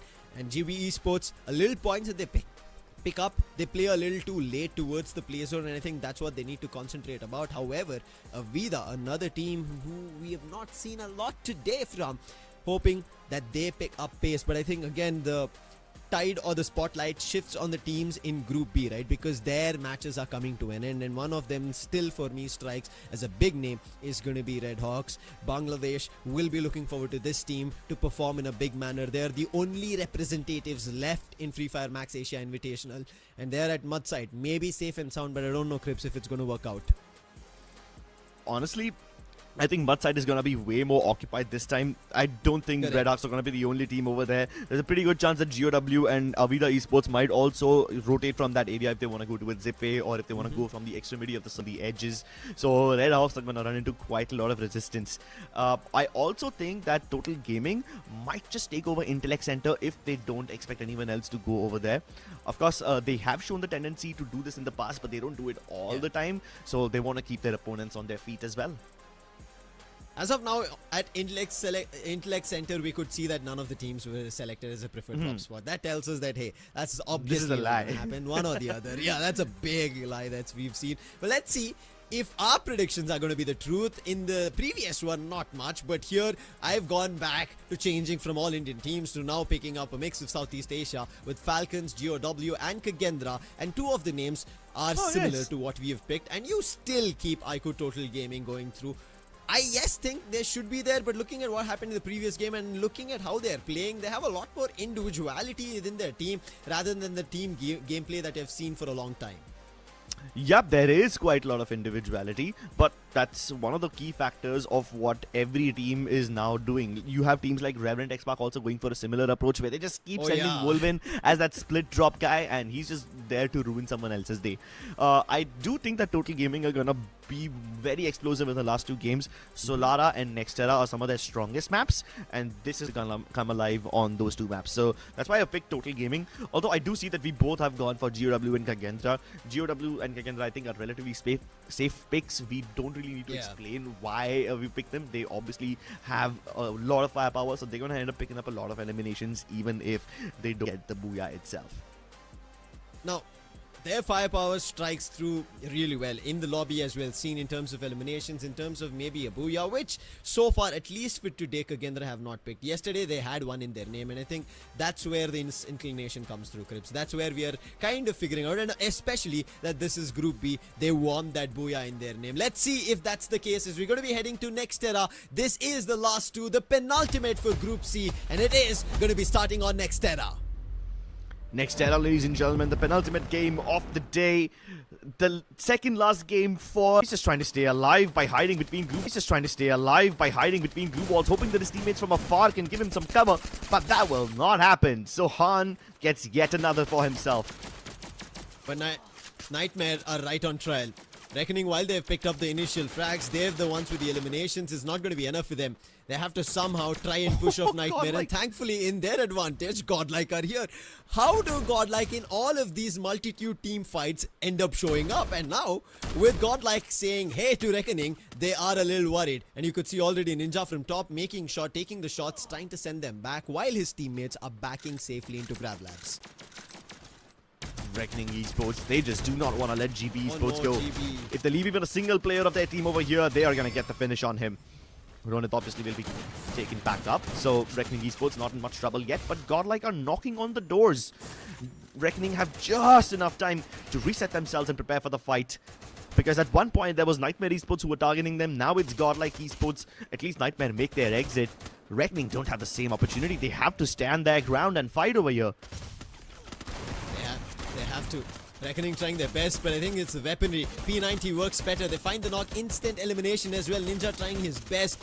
Nancy has gotten closer. The VSK is going to be good enough. And on the other end, Ronit, only the last one who made it out, and he was quick on his heels. He did not stand there for long, and you have to give due credits to his teammates as well, who stood back. If they all followed the same trail, I think it could have been an end for Reckoning Esports, a team who need points as well. Every team in the Group A who has started the day off need to start making sure they put a big mark, because tomorrow again Group C will come back, and we spoke about the cutoff, right? That could become a problem down the line. I don't know since when did they rename Grav Labs into a farm, but these teams treated Grav Labs as a point farming place.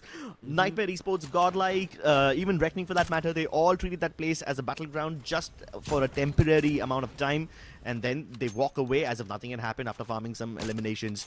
GOW, they want to stop these reses from happening. Raz goes for a very risky revive. But hey, even Total Gaming are here, and you can see Godlike approaching from far away. This is going to snowball into a 4-team fight.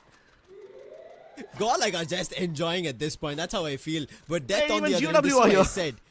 From afar, he will always keep an eye, and that is the reason his shots, so many on all players of Godlike as they were trying to get closer. This is what even Reckoning wanted to do, but it did not work out well. Now, it did work out with Death doing the deed. I'm pretty sure Godlike would not want to tread the same path. Their players are ready. They've been revived back up. And Godlike, it's better to cut this fight, move in the other direction. But on the other end, it seems like GOW, the fight that's been started, a couple of bullets that's been shot, they want to continue it. Godlike taking a page out of GOW's book, focusing on survivability more. They already are the elimination leaders. Nightmare Esports take down Death from behind. GOW need to fall back and get inside cover. They can't overextend themselves in pursuit of Godlike Esports. W take down UAV, but Godlike, their troubles are not done. They thought maybe the Grav Labs is clear, they can back up to it, but there is Nightmare ready for them. Now Yogi around the walls. I don't think he has much in terms of space, and instantly takes the launch pad, makes a quick jump, moves in the other direction, and Nightmare, what a cut to this fight that they've brought into. Yeah. They never stepped into Grav Labs. They were so silent, let Godlike take over it, and now they step back in. But Yogi! Oh no! What just happened? That Riptide Rhythm gave away his position, and instant fired on him. And that's the end for Godlike. My god, I do feel bad for them. They came here chasing Reckoning Esports as well as GB Esports, and they picked up their pound of flesh. But after clearing out all of Grav Labs, they went towards the other fight, and they came back to Grav Labs thinking it would be safe, because they had just eliminated like members of 2 teams over there. They didn't expect Nightmare of all teams to be present. That they really just came out of nowhere. Appeared from them as if they just manifested from a dream. Unfortunate over there. Nightmare will be the dreamers, and also right now looking forward to eliminations, as they're going to be having happy dreams. But GOW, with their 4 eliminations, with the target on their back, they will just try to cut time. They have a minute on the clock. That's what they're trying to buy as of now, because you could see how Godlike wanted to make a chase. Nightmare, however, they didn't do that, and therefore Godlike will be happy. But on the other end, I can only see Redhawks from a long time reviving their players rather than having any kinds of fight. And Redhawks, what are they even getting a chance for? Somewhere it seems like they've already picked up 3 eliminations. Seems like that's a good offbeat for them for now, but how far can they keep that ongoing? Can they pick up a lot more points? While we wait and watch, as on the other end, who we were already talking about, the Southeast Asian teams ready for the bang for the buck, and now that's going to be AVIDA. AVIDA Esports don't want to let anyone use their vending machine and the recall tower near Deca Square. They're just going to place this under lock and key. Reckoning Esports are trying to get in. Vota does manage to get the res onto Ninja, but will he pay for it with his own life? Will he lose this duel against Tavan? Tavan almost took him down. The glue wall doesn't keep him safe for more than a second. And Tavan will finally get it in the end.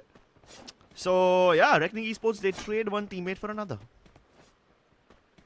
AVIDA, they're the ones who are going to be happy because they have 7 eliminations, and Reckoning, they're the ones left behind with 6. But hey, at least they will make it out of Deca Square alive for now. But Nightmare, in close hands, I see like Nightmare taking this proactive approach of getting up into fights that they like and they're ready for. But what? Sohan, Gopu just ran in and he just spotted a player. The plushie being used, and Gopu puts him down. What a play coming here. That is an end for Sohan, who tried to make sure that he was safe and sound in a spot that Nightmare did not see. And I think it was information revealed from where he was hiding.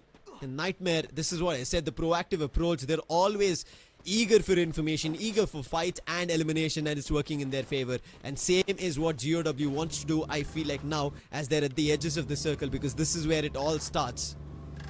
I feel like Nightmare had something spicy for breakfast today. I feel like these guys have such heat inside them, it needs to be expelled out in form of aggression. GOW also are somewhat of the same kind, you know, they're cut from the same cloth. And now they're targeting KAGENDRA. They know that KAGENDRA split 3-1, and that's why they're rushing down these 3 people, knowing that GOW will have the advantage in terms of numbers. They need to climb above, but they're kind of being careful about any possible landmines on the other side of the staircase. Meanwhile, KAGENDRA are no longer upstairs. They have hopped out of the window and are now taking the roof using a glue wall boost. Demon busts a bottle glue wall with that dash, and he dips back in cover, letting Grip do the dirty work for now. But the Chrono keeps them both safe. No damage traded, but Dead does take down RIP. RIP to Dead.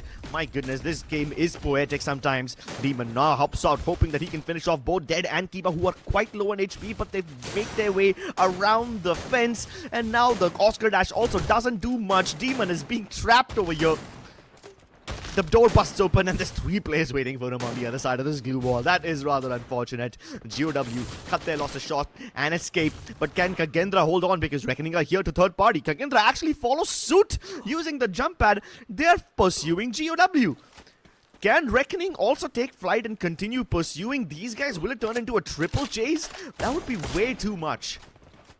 It would be, but it seems like KAGENDRA, they decide rather to spot them before they get closer. Look at Jojo for now. He's hiding in close quarters of Reckoning. I'm not too sure if they have the idea, because they did spot players making a jump for it. Jojo is now relaying information, but the player gets close and Jojo instantly makes a run for it. He's only buying time. He's not initiating or prolonging this fight, but what a jump from him on the launch pad. Makes a quick jump towards the other end and rejoins his teammates at Farmtopia and continues this run. Yeah, and while KAGENDRA and IQOO Reckoning are busy fighting each other, GOW revive their teammates and are now back up at half strength. This should be enough for them, at least in the first 2 circles. Now they can just go far, far away from this. Try to focus on getting into the 5th circle with all their teammates alive. That is, if Falcons let them away. Yep. And yeah, Falcons don't intercept them. They had to take fight past so many teams. Oh no, Red Hawks, they want a fight, but are they ready for it? It's going to be against Nightmare, and Nightmare, they've loved every fight that they've taken. They've picked up eliminations. It could continue and baffle them. Red Hawks ready for it. They try to get on. The plushie missed for now, and there is the opening with Kutush down. Blade tries to freeze up the staircase so that he will discourage the players from coming up. That will buy Rahat and Blade a little bit more time. Nightmare Esports must not get distracted by AVIDA landing over here. That is rather insignificant in the bigger picture, because they need to save themselves from Amin first. Amin might go down, but Goku gets the trade. And it wasn't even shot down by RHK, it was shot down by AVIDA. They are having the last laugh, and they're taking shots at both RHK as well as Nightmare Esports.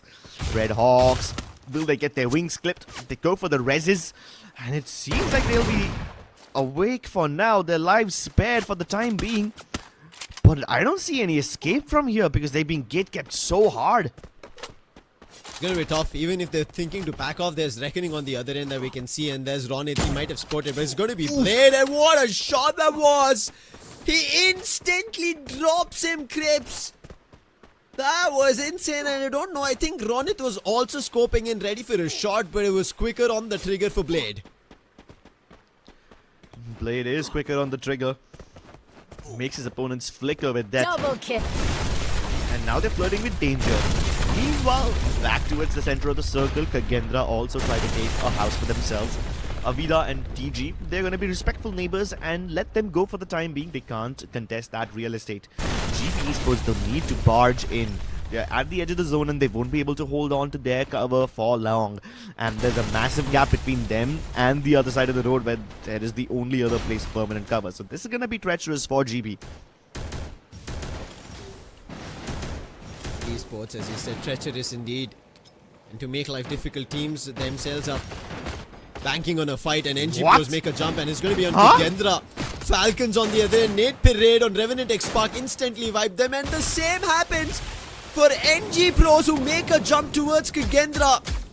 They lay the land flat, and what was this from NG Pros? Unanticipated. The team who were in the top 3 previously now get eliminated in the 10th spot.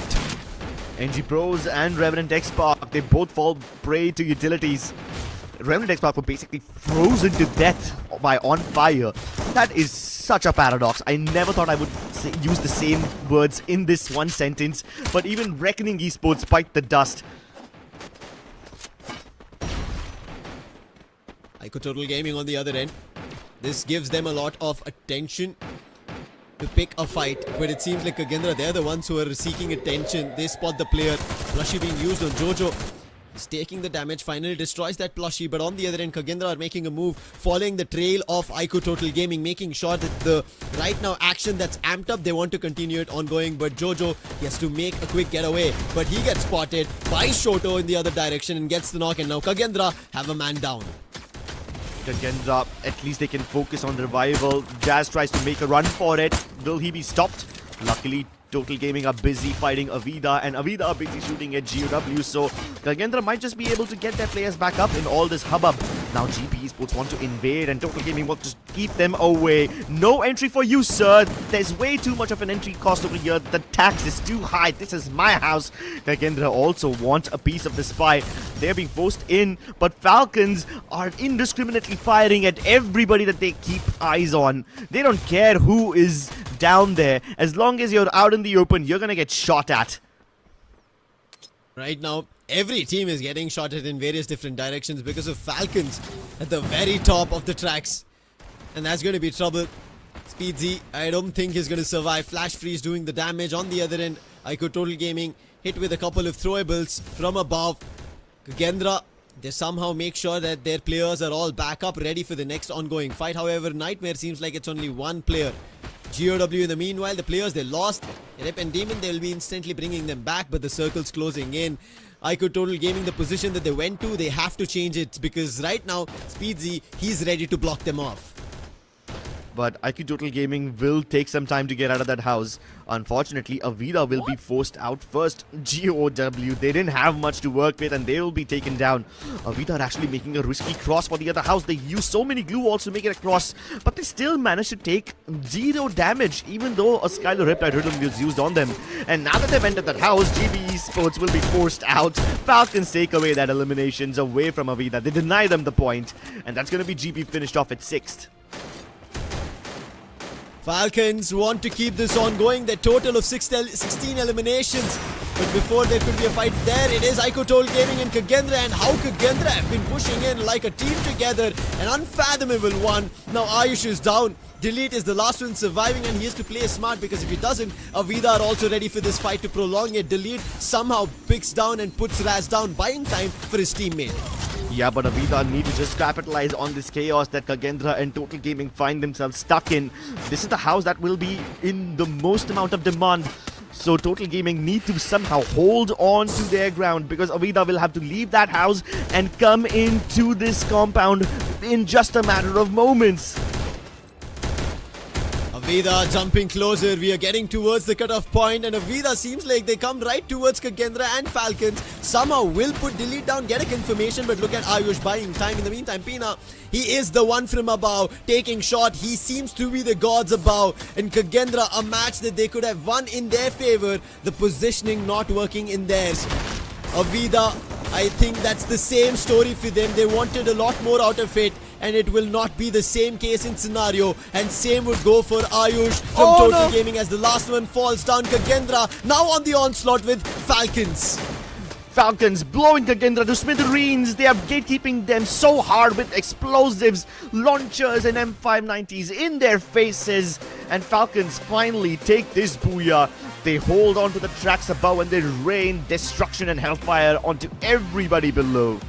AVIDA Esports, they really tried to make their mark. They thought that because Total Gaming as well as KAGENDRA are fighting each other, they would be busy in that house, they would be beaconed, and AVIDA thought they can just jump in while this distraction is happening. Unfortunately, they did not account for Ayush hiding behind a singular glue wall and just healing away inside the blue zone. So the moment AVIDA die, Ayush is like, okay, I can now reveal myself. I've secured 3rd place for my team. Unfortunately, KAGENDRA were so oblivious to his position that they did not even get a chance to reset properly, because they were just being bombarded by Falcons Esports. unfortunate of this positioning. The zone had shifted very long back, and KAGENDRA, they knew they wanted to get to the zone. They knew where Falcons were, but the only problem that they had was IQOO Total Gaming right in the compounds that they were around, along with AVIDA keeping an eye. So they couldn't run out into the open. They might have gone under the tracks, but it would not have been enough Crips, to be honest. That is the reason, as much as they could, KAGENDRA kept fighting, getting the eliminations, but you have to give it to Falcons. The position that they took very long back worked in their favor. Nobody got closer, nobody tried to deny them from that position, and Falcons from above held those thrones, made sure that this booyah was written long back, and they were the ones like puppets that making sure that every other team keeps dancing on their tunes, and it worked in their favor. As we will take a look at the total points acquired by every team in this respective game of Nextera that we witnessed, and finally we get back to the 30 plus total points coming in from teams, and it is from Falcons as they start things off. A total of 22 eliminations with 35 as a total. AVIDA not far away. They have 16 of their own, pushing the total to 23, and KAGENDRA as well have 13 of their own and 22 as total. But it is only Nightmare at the 4th spot, because previously this lobby, at least until the 7th spot, we ended up seeing double-digit elimination Crips. Yeah. Now it completely flipped. Yeah, everybody aside from Nightmare Esports have single-digit eliminations. They are the last team who managed to get a bunch of eliminations to their name. So Nightmare Esports, as you can clearly see, is going on the aggressive end more. AVIDA Esports, they were blessed with a lovely position up until the very end. But even though they, got eliminated before Total Gaming, they still have more points than Total Gaming, who were alive mostly courtesy of Ayush. So kudos to him for getting a bunch of placements for Total Gaming. But for everyone else, Red Hawks, GOW, GB Esports, these guys basically could not do much at all. Falcons, on the other hand, it was so poetic, especially On Fire, because I remember this one triple elimination by On Fire. He used a freeze nade to completely wipe out Revenant XSPARK. I did not catch that on the camera. That elimination happened off screen. That squad wise was off the screen. Yep. But it was such a poetic sentence. Like, I'd never imagined myself saying he freezes the other team and his name is On Fire. I do not think those two paradoxical words could have been fit inside the same sentence. And the way you've also put this in place is kind of, I don't know whether you say it ironic or just picture perfect. As we are closer to Christmas, it's winter times, and he's the one on fire, making sure everybody is getting not lit up, but frozen. What a way to turn things around for now. But as we see, he is the heaviest in terms of the damage and the eliminations at a total of 8. Even the damage surplusing 3,000. We'll talk about his teammates as well, who are very crucial in terms of their picks. As you can see, we are here at a chrono. We didn't see a plushie. That is the Nero coming in from the Falcons, and this is why we said not everybody is still getting towards those newer metas or the newer picks. They're still comfortable on what their team secures booyahs on. Yeah, and Falcons are probably one of the only teams that use the Coda even in this lobby. I don't see any other teams trying to prioritize information like this. You can see that they only have 2 R1s, as we've seen a lot of other teams go for a triple R1 and like 1 Beastin, which is dedicated for the Grenadier. But their stats are ridiculous. Look at that. Almost everybody north of 3,000 damage. Only Kiroro is at 2,705, which is still pretty good, right? That's only like 300 damage away from 3,000. You have Limit X almost touching the limits of 4,000. That's crazy. These are some good eliminations from Falcons. Limit X7 making sure he breaks every barrier limit that is there here for Nextera. And even their team as well as a whole, look at them all having assists, making sure that they were a part of a game together, picking eliminations in their favor. And how did they make it happen? It is, we'll take a look and dive in the circle analysis. They made the jump right between Zipway and Rust Town, and from there slowly treaded in directions as they started the hit list. Yep, as soon as they started the hit list, these guys were roaming around, keeping an eye on everyone and occasionally targeting the teams. But as the circle moves in, look at this massive concentration of teams towards the south. You got Reckoning, Red Hawks, Nightmare Esports, AVIDA, all of them just fighting each other, trying to get inside this house. And once we get to this circle, you could see how Falcons were already on top of those tracks. And from there, they were just destroying everybody. GOW, they were the last team to leave that compound, so they got eliminated early. AVIDA held the zone for as long as they could. And then they tried to hop into the house where IQOO Total Gaming as well as KAGENDRA were fighting. And even though AVIDA's timing was amazing, even though they wiped out a lot of players in the process, they got an elimination too. They did not account for Total Gaming to just stay hidden and survive. Yeah. I think IQOO Total Gaming, as well as they made their move towards that last compound around Rustown, they thought, hey, it should be a good spot for us. The circle will be in our favor, but the number of teams that were there became a problem down the line. That's fine. Hey, it's Nextera, and again, we've seen IQOO Total Gaming getting a booyah today. And on top of it, that could give them enough boost, but we are coming to the last game. That's going to be on Solara, and I think every team now in Group B need to make sure they pick up enough points, and we spoke about it, right? It seems like the cutoff, looking at yesterday's highest in terms of total, was at 132 coming in from the top team, and I thought that's where we should see the cutoff, but I still try to push it towards 140, and I still presume it might go, looking at how the lobby instantly changed from the games being around a total of 22 plus points to now 30 plus points. That tells you it depends on those particular big name teams that we are looking forward to, and let's see how it proceeds as we go ahead. Exactly, man. These guys just have one last game to push it to the limit. Teams of Groups B, especially REVENANT, XSPARK, Nightmare Esports, Total Gaming, GOW, KAGENDRA and Red Hawks need to make every single elimination count here in Solara. Let's see if these guys will even get into any sort of fights based on their drop locations. We know that GOW, even if they stick true to their announcement and drop into studio, we know they're gonna rush into a fight very quickly. GODLIKE Esports don't need to worry much because this is one of the first, they still have a couple of games left. But teams like Nightmare Esports, they have been doing phenomenally today. If you take a look at the overall rankings just for this day, these guys are at the top. So they need to keep up that momentum and cross that 140 point barrier. The same with KAGENDRA. These guys have also performed really well on the previous day. Today they just need to not have a bad game and they should make it through. Let's hope they all make it through. That's the fingers crossed for everybody rooting for them in the 12 lot that we have in Group A and B. But as we said, like how we are looking at the preferred drop spot, it is just an idea. It could be their intent to go there. It is always not the case, and that is how the results also at the end of tomorrow is going to be, to confirm our best and the most looking forward to the championship 12 teams tomorrow for the Free Fire Max Asia Invitational, as Group A and C clash it out. But before that, Group B need to make sure they are also in that race, because it's going to be only one day of the grand finals with the champion rush activated, and that's where I look forward to all these teams going all out. Because as of now, to be honest, right, Crips, looking at how play-ins was, where teams were picking up pace so erratically and running and getting their booyahs in their name, here it's been a tad bit different. It seems like teams are taking their time reading opponents in the main event, and let's see if we've read it properly with our caster predictions as well. All right, let's take a look. I see that oh this is a surprise. We have nothing in common this time. Okay, that's rather interesting. So I've picked up NG Pros because I think they are rather fresh and they don't really care much. This is a day for them where they don't have much risk. They have another set of games tomorrow, so they're going to be going ablaze anyway. So I've picked them as one of my predictions. GP Esports, on the other hand, are going to be operating with a similar mindset. They still have games remaining, so they don't care much. GOW, on the other hand, they've been having phenomenal games. They just need to have one last decent game. They don't even need to win. Just need to have a decent game and they'll make it through. So that's why I've picked up these three teams.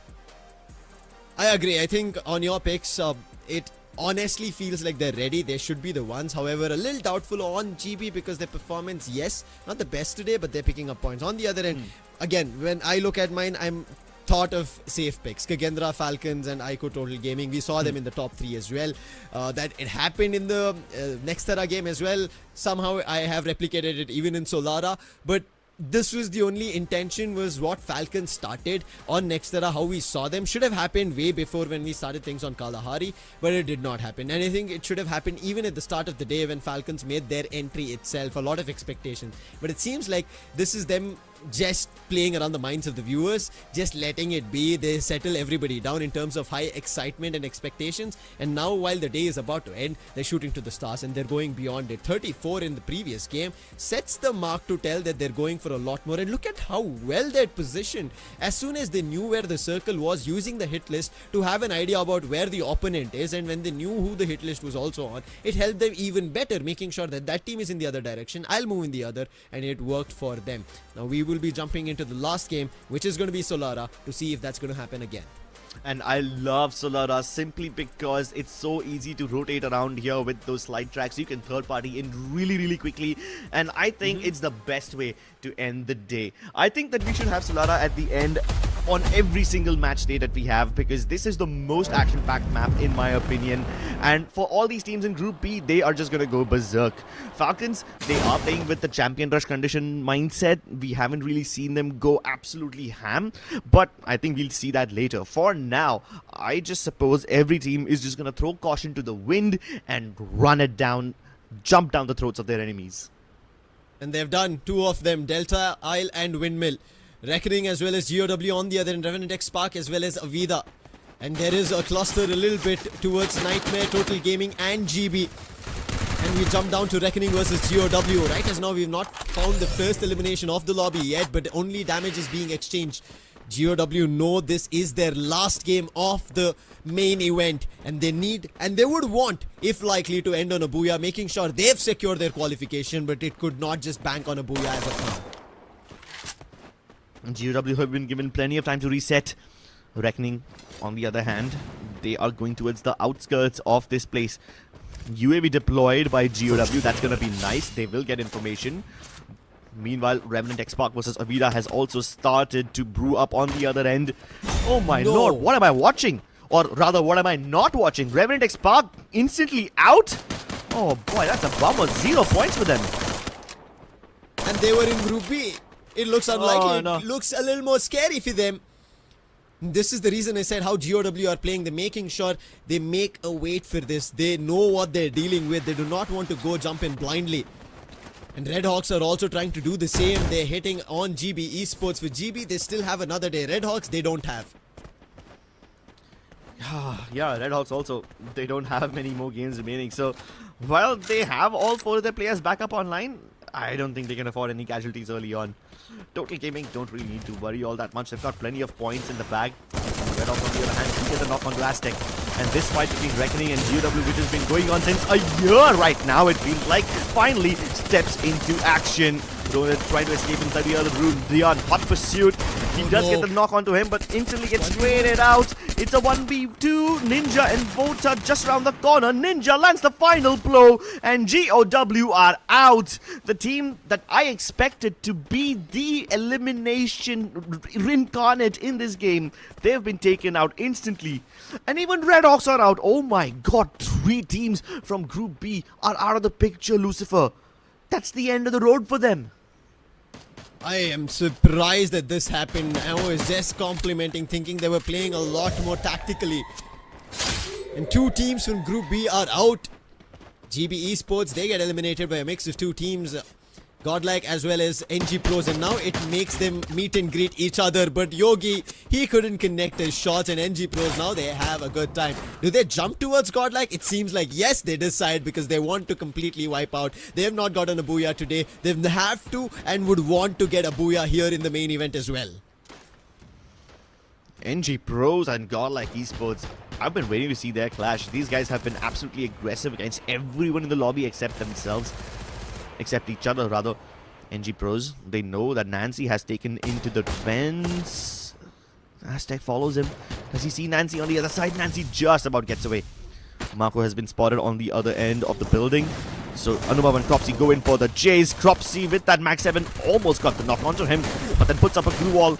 Instead, he's now getting double peeked by IQOO and Marco. Anubhav turns it into a 2v2. They try to isolate the battles, but they take shots between the glue walls, and Marco and IQOO are both down on their knees. NG Pros up at 7 eliminations. They do push that to 8 as they secure the last. However, Godlike played smart by reviving Yogi in another direction. Nightmare, they also want to do the same because they know they need a lot of points. Not like how Godlike are playing or Reckoning on the other end. It is them needing points. Sorry, NG Pros. They need points because they're sitting in Group B. They need to pick up pace and they need to make sure they secure, as you mentioned, right? Reaching above 130 or plus. But Yogi, I think he had also revived his teammate. Thankfully, I could say, but on the other end, not much in terms of giving away points. KAGENDRA will be saying thank you. That's the end for now. Total Gaming are getting targeted by KAGENDRA. Because all these teams are on different slide tracks with no chance of really getting into each other's way just anytime soon. Yeah. But the moment I say that, AVIDA and Nightmare Esports are taking long-range spot shots at each other. There is a slide track, but it doesn't lead them directly to the other side, so they're gonna have to be careful if they want to use that. Using a recall and reviving players is going to be Yogi again, bringing his teammates back up. But looks like AVIDA want to get closer towards an isolated player. That's going to be Hitman. What could these two players in this direction do? Can, on the other end, Hitman survive? Seems like he kind of disappeared. Yeah, he make a went jump into the forward? circle. He landed in the circles. I don't know why. I mean, he's going to take some blue zone damage, but he will get the knock onto Pablo. That's actually nice. Nightmare are now attempting to sandwich AVIDA. But AVIDA have plenty of cover inside that little house, so it's fine. And it's just the first circle, so it's not like they're going to take too much damage from this play zone. But Nightmare Esports don't want to let them breathe. They don't want to give them any chance. They try to go in for it. Hitman is down, so that's the flanker out of the equation. And now Farhan and Gopu have to make it count. The one drops the chrono. Instantly charge busters him in the face. And now Farhan finds himself all alone. Overcommitment from Nightmare Esports. And they pay the price with 3 of their teammates' lives. The dash was good, but unfortunately the shots, they did not connect. However, Falcons, they're ready to connect a lot more. Long Kong is down, and now AVIDA, they better be ready because On Fire is already on top of them. And Nusit moving in the other direction should be spotted by On Fire. And on the other end, making sure they don't get out. For now, they've used good glue walls, blocking players from making an entry. But I don't think that's going to work for long as Keroro with the launcher is ready. Found Pablo already. Tawan tried to make an exit. It did not work because on the other end was Limit X7 and limiting their movement. AVIDA Esports now need to make a run for it. While their teammates have been revived, Anusid did not spend so much time at the vending machine only to lose his own life, and he's going to be rather frustrated. Yeah, sure, he manages to revive 2 of his teammates, but he will pay for it with his own life. Falcons get 4, and they'll be happy with it. Just going to continue into the zone like it's just another Friday. For them, towards the end, it does kind of feel like that, but for now, it seems like another team, and on fire! Double kill. In terms of bullets is Manu. He has knocked him, found the elimination, and now Falcons will be wondering their approach. Because they thought it was only them picking off AVIDA, but it seems like the shots have been heard, and Falcons are not out in the open. Yeah. Hina has spotted. It could become a problem. Instantly puts up a glue wall, and on the other end, Limit X7 trying the same thing that he did with AVIDA. So the moment NG Pros found out that the guy they just slayed has been revived instantly, they figured out that at least one of the members of Falcons is near the vending machine. That one member who was Limit X7 has now repositioned towards the triangle house. But NG Pros are starting to realize that they might have just bitten off a bit more than they could chew because On Fire is behind them. And Manu, the guy who's supposed to provide overwatch from afar, has been taken down first. NG Pros realize that they're in a sandwich. They'll be in a pickle if they don't get out. And they don't want to bite the dust this early. See if this gets limited. Limit X7 from Falcons getting closer. He has the confidence because On Fire is trying to cover him from the position. Keroro on their other end as well. Propsy, he gets hit with a throwable. Not sure for how long he can hold behind the glue wall. He's out in the open, trying with a BSK, and there it is eventually in 3 different directions. Cropsy was stuck and will be confirmed as an elimination. Falcons have not picked up a lot in terms of aggression. Will push the total eliminations to 7, but look at Keroro alone already having 4 in his name, Crips. And again, Falcons playing around the edges. This time, they've played it even further away from the edges. They're still playing outside the zone. This tells me that they are again trying to play on that slow game, waiting game, survival game, and hitting it when the iron is hot. Well, this iron is starting to heat up. Soon it's going to be glowing orange.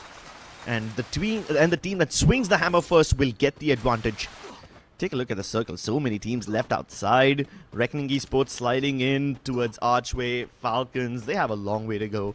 There's a potential gatekeep opportunity for AVIDA Esports, but I think they will much rather go into the zone first because they have a lightning zone on top of them. I don't think they're going to stick around and try to gatekeep Falcons, who are still quite a distance away.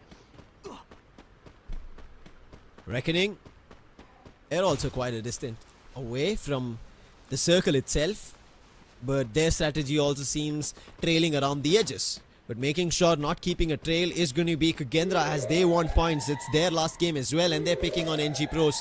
Instantly, Manu picks up Aztec on the revive. Is that going to be enough? On the other end, AVIDA, who are defending Pablo for now. Falcons are right below on the terrain, and it seems like AVIDA are ready for it. But Falcons, they do not want. They are moving in the other direction, but they get hit shots on. Keroro, he's the one who gets knocked. Pina also was hit upon, but for now it is going to be Keroro. Thankfully, a compound, they will be back on their feet for the fight. There you go, AVIDA. All that waiting, not worth it. Falcons make it in nonetheless. All the teams have all their players alive. And so far, we've seen a lot of teams go for this split approach where they try to send one of their teammates out on a mission to hunt someone else down, and then they are standing at the vending machine themselves. Now, most of these teams will not have the luxury of doing so. There's very few vending machines and recall towers still in play, and those are not going to come by easy. So the teams who have access to these towers can still afford to be a little more aggressive. Everyone else will now start playing from circle to circle. Falcons rush in. They really want this little station for themselves, but you've got the fielding set by Nightmare Esports.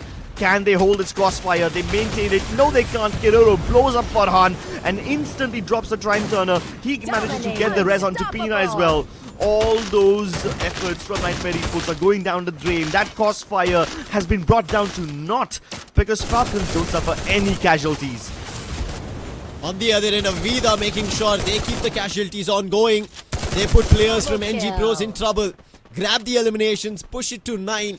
There is still one player surviving, but this noise has been heard by KAGENDRA and has been cited by AVIDA as their next ongoing fight. KAGENDRA Esports going across this border wall. They finally spot the one. All 4 of them fire on them.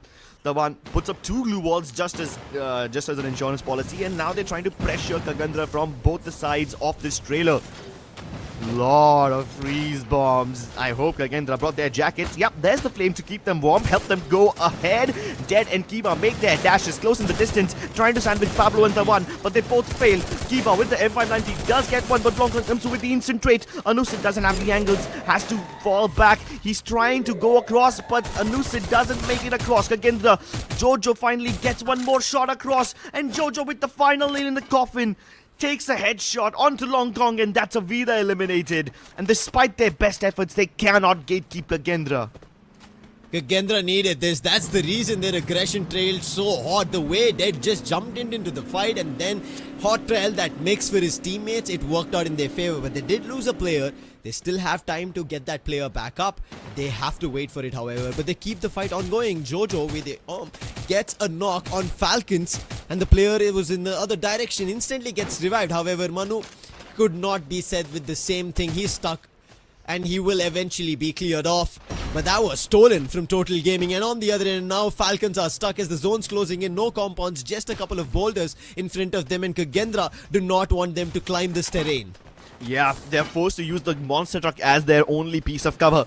Doesn't exactly help them cover themselves, but Cropsy is in a much worse situation, getting fired upon by not just Reckoning Esports but also KAGENDRA.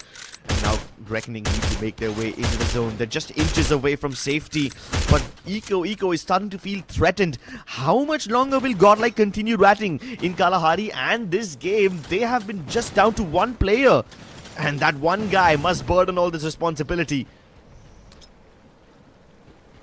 Let's see if that burden could be carried forward, but for now, KAGENDRA looking at their aggression, they want to keep it ongoing, and you spoke about the burden. One from that is Nightmare, who gets eliminated, the last man standing. But IQOO Total Gaming, they won that burden even on Falcons, as one player did get knocked, and as you said, it's only that monster truck and the number of glue walls which is now slowly trailing down. They don't have a lot in terms of util. and they're stuck. There's no way they can move up. And IQOO Total Gaming want to make these hits ongoing. However, IQOO Total Gaming have not backed upon a lot in terms of elimination, just have 4, causing trouble to even Reckoning Esports. Let's see if they can do something. They picked up the Booyah in the second game today that was in Bermuda. After that, we've not seen much coming in from there, and a lot of early eliminations could be this very end in their favor, because IQOO now is troubling them. Nice launcher, and Ayush is down, and it's up to Mafia and Shoto. But Shoto, he also gets knocked. Now Falcons take this opportunity. Falcons are going to be thanking GODLIKE Esports for creating this opening. But Total Gaming have everybody back up. They use the UAV to reinforce their glue walls, and that gives them enough time to heal everybody up. Reckoning Esports, they are under elimination threat. Yes, and they have been eliminated. Total Gaming steal a couple of frags away from KAGENDRA. KAGENDRA was rightfully responsible for slaying Reckoning Esports, but Total Gaming turned it into a heist. And now KAGENDRA want to avoid Total Gaming because they've acquired the truck as cover. They recognize that Falcons are on the low ground and they are a much easier target, so KAGENDRA try to move towards them. But Falcons, they keep on pressuring Total Gaming, which furthers the cause of KAGENDRA and lets them close in the distance. It is the same 3 teams that we saw in the previous game. It is the same 3 teams to end it, but it is on Total Gaming as well as KAGENDRA to make a big hit, make this Booyah work in their favor. And look at Shoto, so aggressive, so many Ignis is being used, but Total Gaming have their eyes on 2 teams at the same time, but it is mainly on KAGENDRA as they put numerous melters and cause trouble because they are also at the same monster truck which Falcons were holding a while before.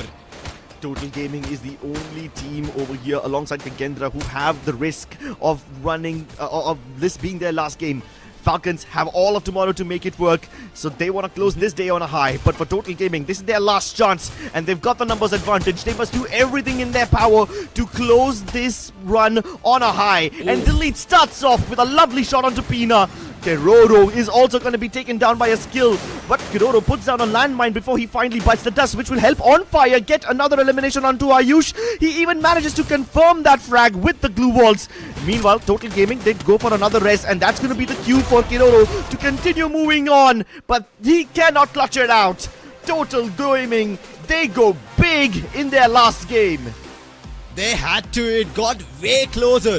Shoto could have been eliminated over there, but Mafia jumping in like the Superman of the team. The clutch Mastro making sure he is going to save them, get them this Booyah, jumps from above. And as soon as that was seen, On Fire knew he did not have an opportunity. He could not close that angle off and take that one-on-one with Shoto as he did while he was picking up the elimination. What a game for IQOO Total Gaming to close it. Let's talk about how they concluded it again. They held every team, kept watching, kept reckoning at bay, made sure KAGENDRA did not get closer, and Falcons, they held them at that zone, and because of which Falcons were just holding off, trying their best, and then KAGENDRA made a push, and that push gave the confidence for IQOO Total Gaming to make their own positioning, because of which they became a wall, they became a force that no team could fathom with, and also the advantage. They came from the higher ground, jumped upon everybody, and took them all down, and it was Mafia here in the last one, where he was going for a 1v1 with Shoto. You saw 30 to 40% of the health was drained,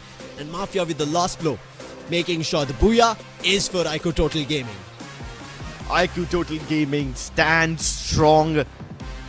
Second Booyah of the day, and my oh my, they managed to turn this day into a farm day because they have so many points in their kitty. 2 Booyahs on the trot, and with this they finish their journey in the finale in style. I think this should help them cross the treacherous 140 mark, help them be safe, and we might just see them in the finale as well. If we don't, if some other team manages to actually overtake them, that would be an astounding feat. Right now, with a big back-to-back on a day, if you would want to call it, Booyah twice on the given day of their day 2, and also with so much on them in terms of pressure is because today was their last day in terms of performance for Group B. They get a total of 22 points, 10 eliminations, 12 placement points, and just like how we were talking about Falcons, I think Total Gaming kept their cool. That is the reason they get this booyah. They waited for opportunities and then eventually it all fell in their place, worked in their favor. And this, again, is not a high-scoring game. Again, you can look at the points table itself. Till the 7th spot, that is Godlike, we end up seeing double digits. That's going to be 12 total points. But till the 6th, we see double digits in terms of elimination, 10 being it. But before that, if you take a look above, KAGENDRA and Reckoning, they don't have double digits in terms of eliminations. But because they played a lot more in terms of placement, they still come up at the 3rd and the 4th spot at 17 and 16 total points.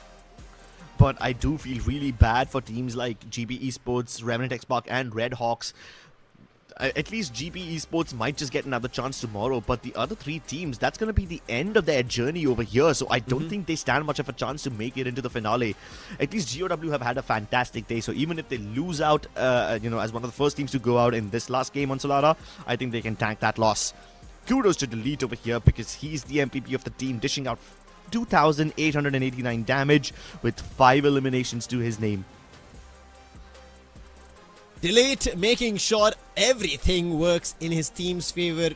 As the Grenadier, we could see the numerous melters as well being used from his end, from his teams, and even when they're trying to do the damage, and even for the thrill of battle coming through, making sure anybody close by doesn't get an advantage in terms of their util, putting them shut, and that works it for the team, and he becomes the MVP. As we jump towards the team stats as well to take a look at their unique active skills and passive build coming through, and they had the electrotherapy as well with Ayush, Skylar coming in from Mafia to make sure that clearing is going to happen with the Riptide Rhythm coming through, and Shoto, the aggression from this man looks unbeatable from anybody out there as of now. And with this last game that they were able to pull off as a booyah, as you said, enough points should be theirs.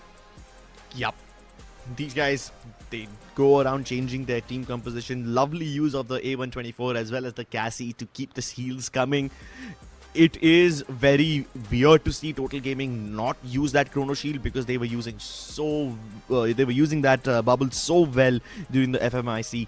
Shoto also, it seems like the newcomers for Total Gaming, Shoto and Ayush, they are not fazed by any of the pressure and they continue dishing out all the damage that they can, even though it doesn't match their counterparts in forms of Delete and Mafia.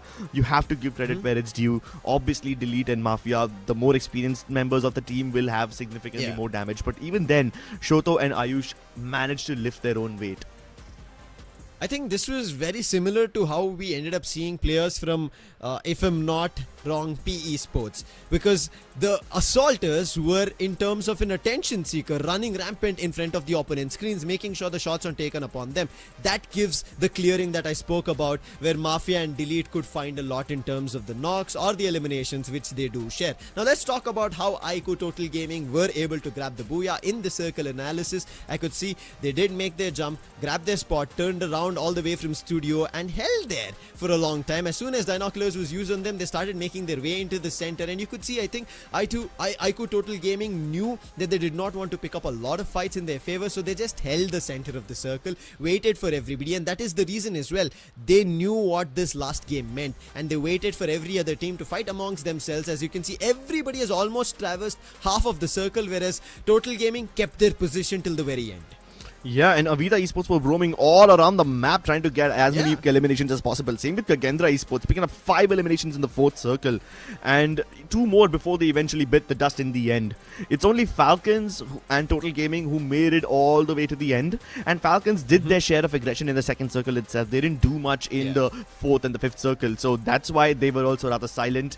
Even though Total Gaming don't have as many eliminations, I think this entire game is rather lackluster with that. Not as many eliminations as you might have seen in another map like Nextera or Kalahari, which is very weird for me to say because I thought Solara would be the most bloodied map. I think I expected the ground to be crimson by now, running with rivers of blood, but it wasn't that violent at all. The teams did not go as hard as I expected them to.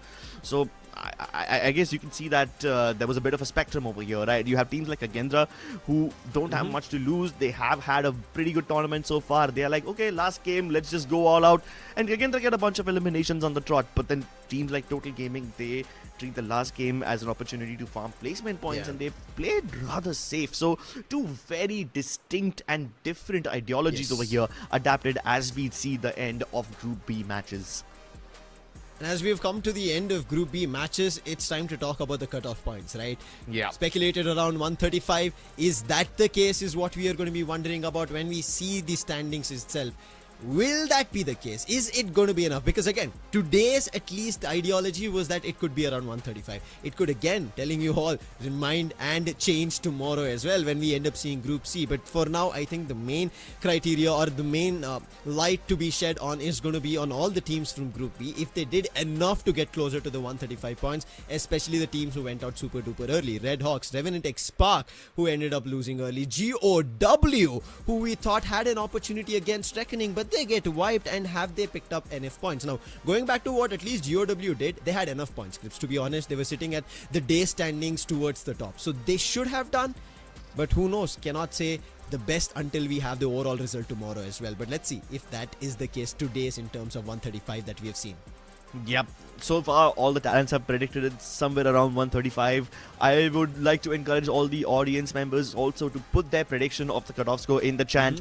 Keep in mind that only 12 out of the 18 teams will make it to the finale. So let's see if any of these teams that are playing today have a chance. Let's take a look at the overall standings, ladies and gentlemen. Here we will separate the wheat from the chaff. We will separate the boys from the men over here.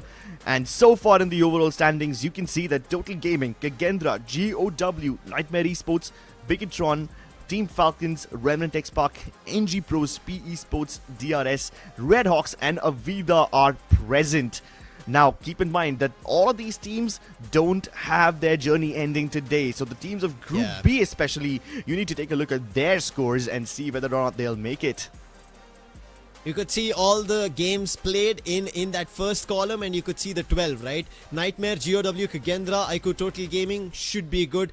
And what we spoke about 135, they're already at 139 with Nightmare positioning. But when you jump towards REVENANT, XSPARK at the 7th spot, they're just sitting at 95, which scares me. And when we were talking about the main event starting yesterday, and you did even mention that teams have now at least a little bit of an advantage if you want to think that extra 2 teams will be making it to the grand finals compared to the 10 lot that we did see in our play-ins. So I don't know if that is going to be enough in terms of a 95 and them being those last 2 teams to making it to the grand finals. And on the other end, a team who I think could maybe not at all make their mark, and it could be really unfortunate for every Bangladesh fan out there looking forward to and rooting for this team, because this was the last representative which was here in the Free Fire Max Asia Invitational. It was none other than Red Hawks. A lot gearing for them, rooting for them. Even AJ multiple times made those predictions that they should be the ones doing a lot, but unfortunately it seems like this lobby did not work in their favor. They couldn't do much. They were grabbing eliminations, somehow found enough placement points, but it was not as much in terms of what today's cutoff we have thought of. Yeah, and that is unfortunately the truth for a lot of these teams. But Red Hawks, the team from Group B, are at 11th spot now. It's highly unlikely that they will not be pushed. It's highly unlikely that they will continue staying in the top 12 tomorrow as well. So that's going to be dangerous. Let's take a look at all the other teams in Group B. You've got KAGENDRA. They are somewhat safe. Same with Total Gaming and Nightmare Esports. REVENANT, XSPARK might just have a bit of a dicey time over here, but so far they don't have the sufficient cutoff points. I think this 135 is going to be even harder to achieve tomorrow, because some of these teams are in their 70s and 80s. That means they will have to get at least like 60 something points tomorrow in order to make it across. Yikes, that looks difficult. I think it's like pricking you at every point as you're playing one game after another. You've still not made enough points. You've still not made enough points. A constant reminder that you wouldn't ever want to have. And now, as we've concluded Group B games, when we head over to Group C, Crips, to be honest, a lot of teams, the big names are there who did not step up to the fashion that everybody wanted to see. And especially for India, it was supposed to be SATL Elite, and right now sitting at the 18th spot is them. We just saw in the overall standings as well. And along with them, it is GB Esports from Nepal, who a team got back-to-back. Their performance, same was replicated. It was not the same that was replicated, which we saw in the play-ins day 1 towards the day 3. Somehow they made it through. They had enough points. Reckoning, I think you could just still wait and give it to them, because on day 3 is where they completely went all out. PE Sports, they picked up a lot of points. Bigatron by Vitality, we're already seeing them towards that top 5, top 6 spots. Magna, they have to do a little bit of heavy lifting when things start to more at the 15th position that they are in. But DRS, a team that I would like to see again. When we do have one more Nepalese team coming in from GB, DRS is the other team towards the end who got that back-to-back booyah to end the day 1. Can they do the same thing? That's what I'm looking forward to, and change the cutoff as well tomorrow. Yep, so far all the teams who have ended their gameplay, there's not much that they can do. The ball is out of their court now, and now they must hope that the teams of groups A and C don't end up outperforming them. That's who we're going to witness tomorrow, ladies and gentlemen. Teams of groups C and A will be locking horns with each other. One last day of the Free Fire Max Asia Invitational Finale. If you make it across, you go into the grand finals. If not, your journey ends here. Who's going to be in the top 12? Make sure that you tune in tomorrow to find out, ladies and gentlemen.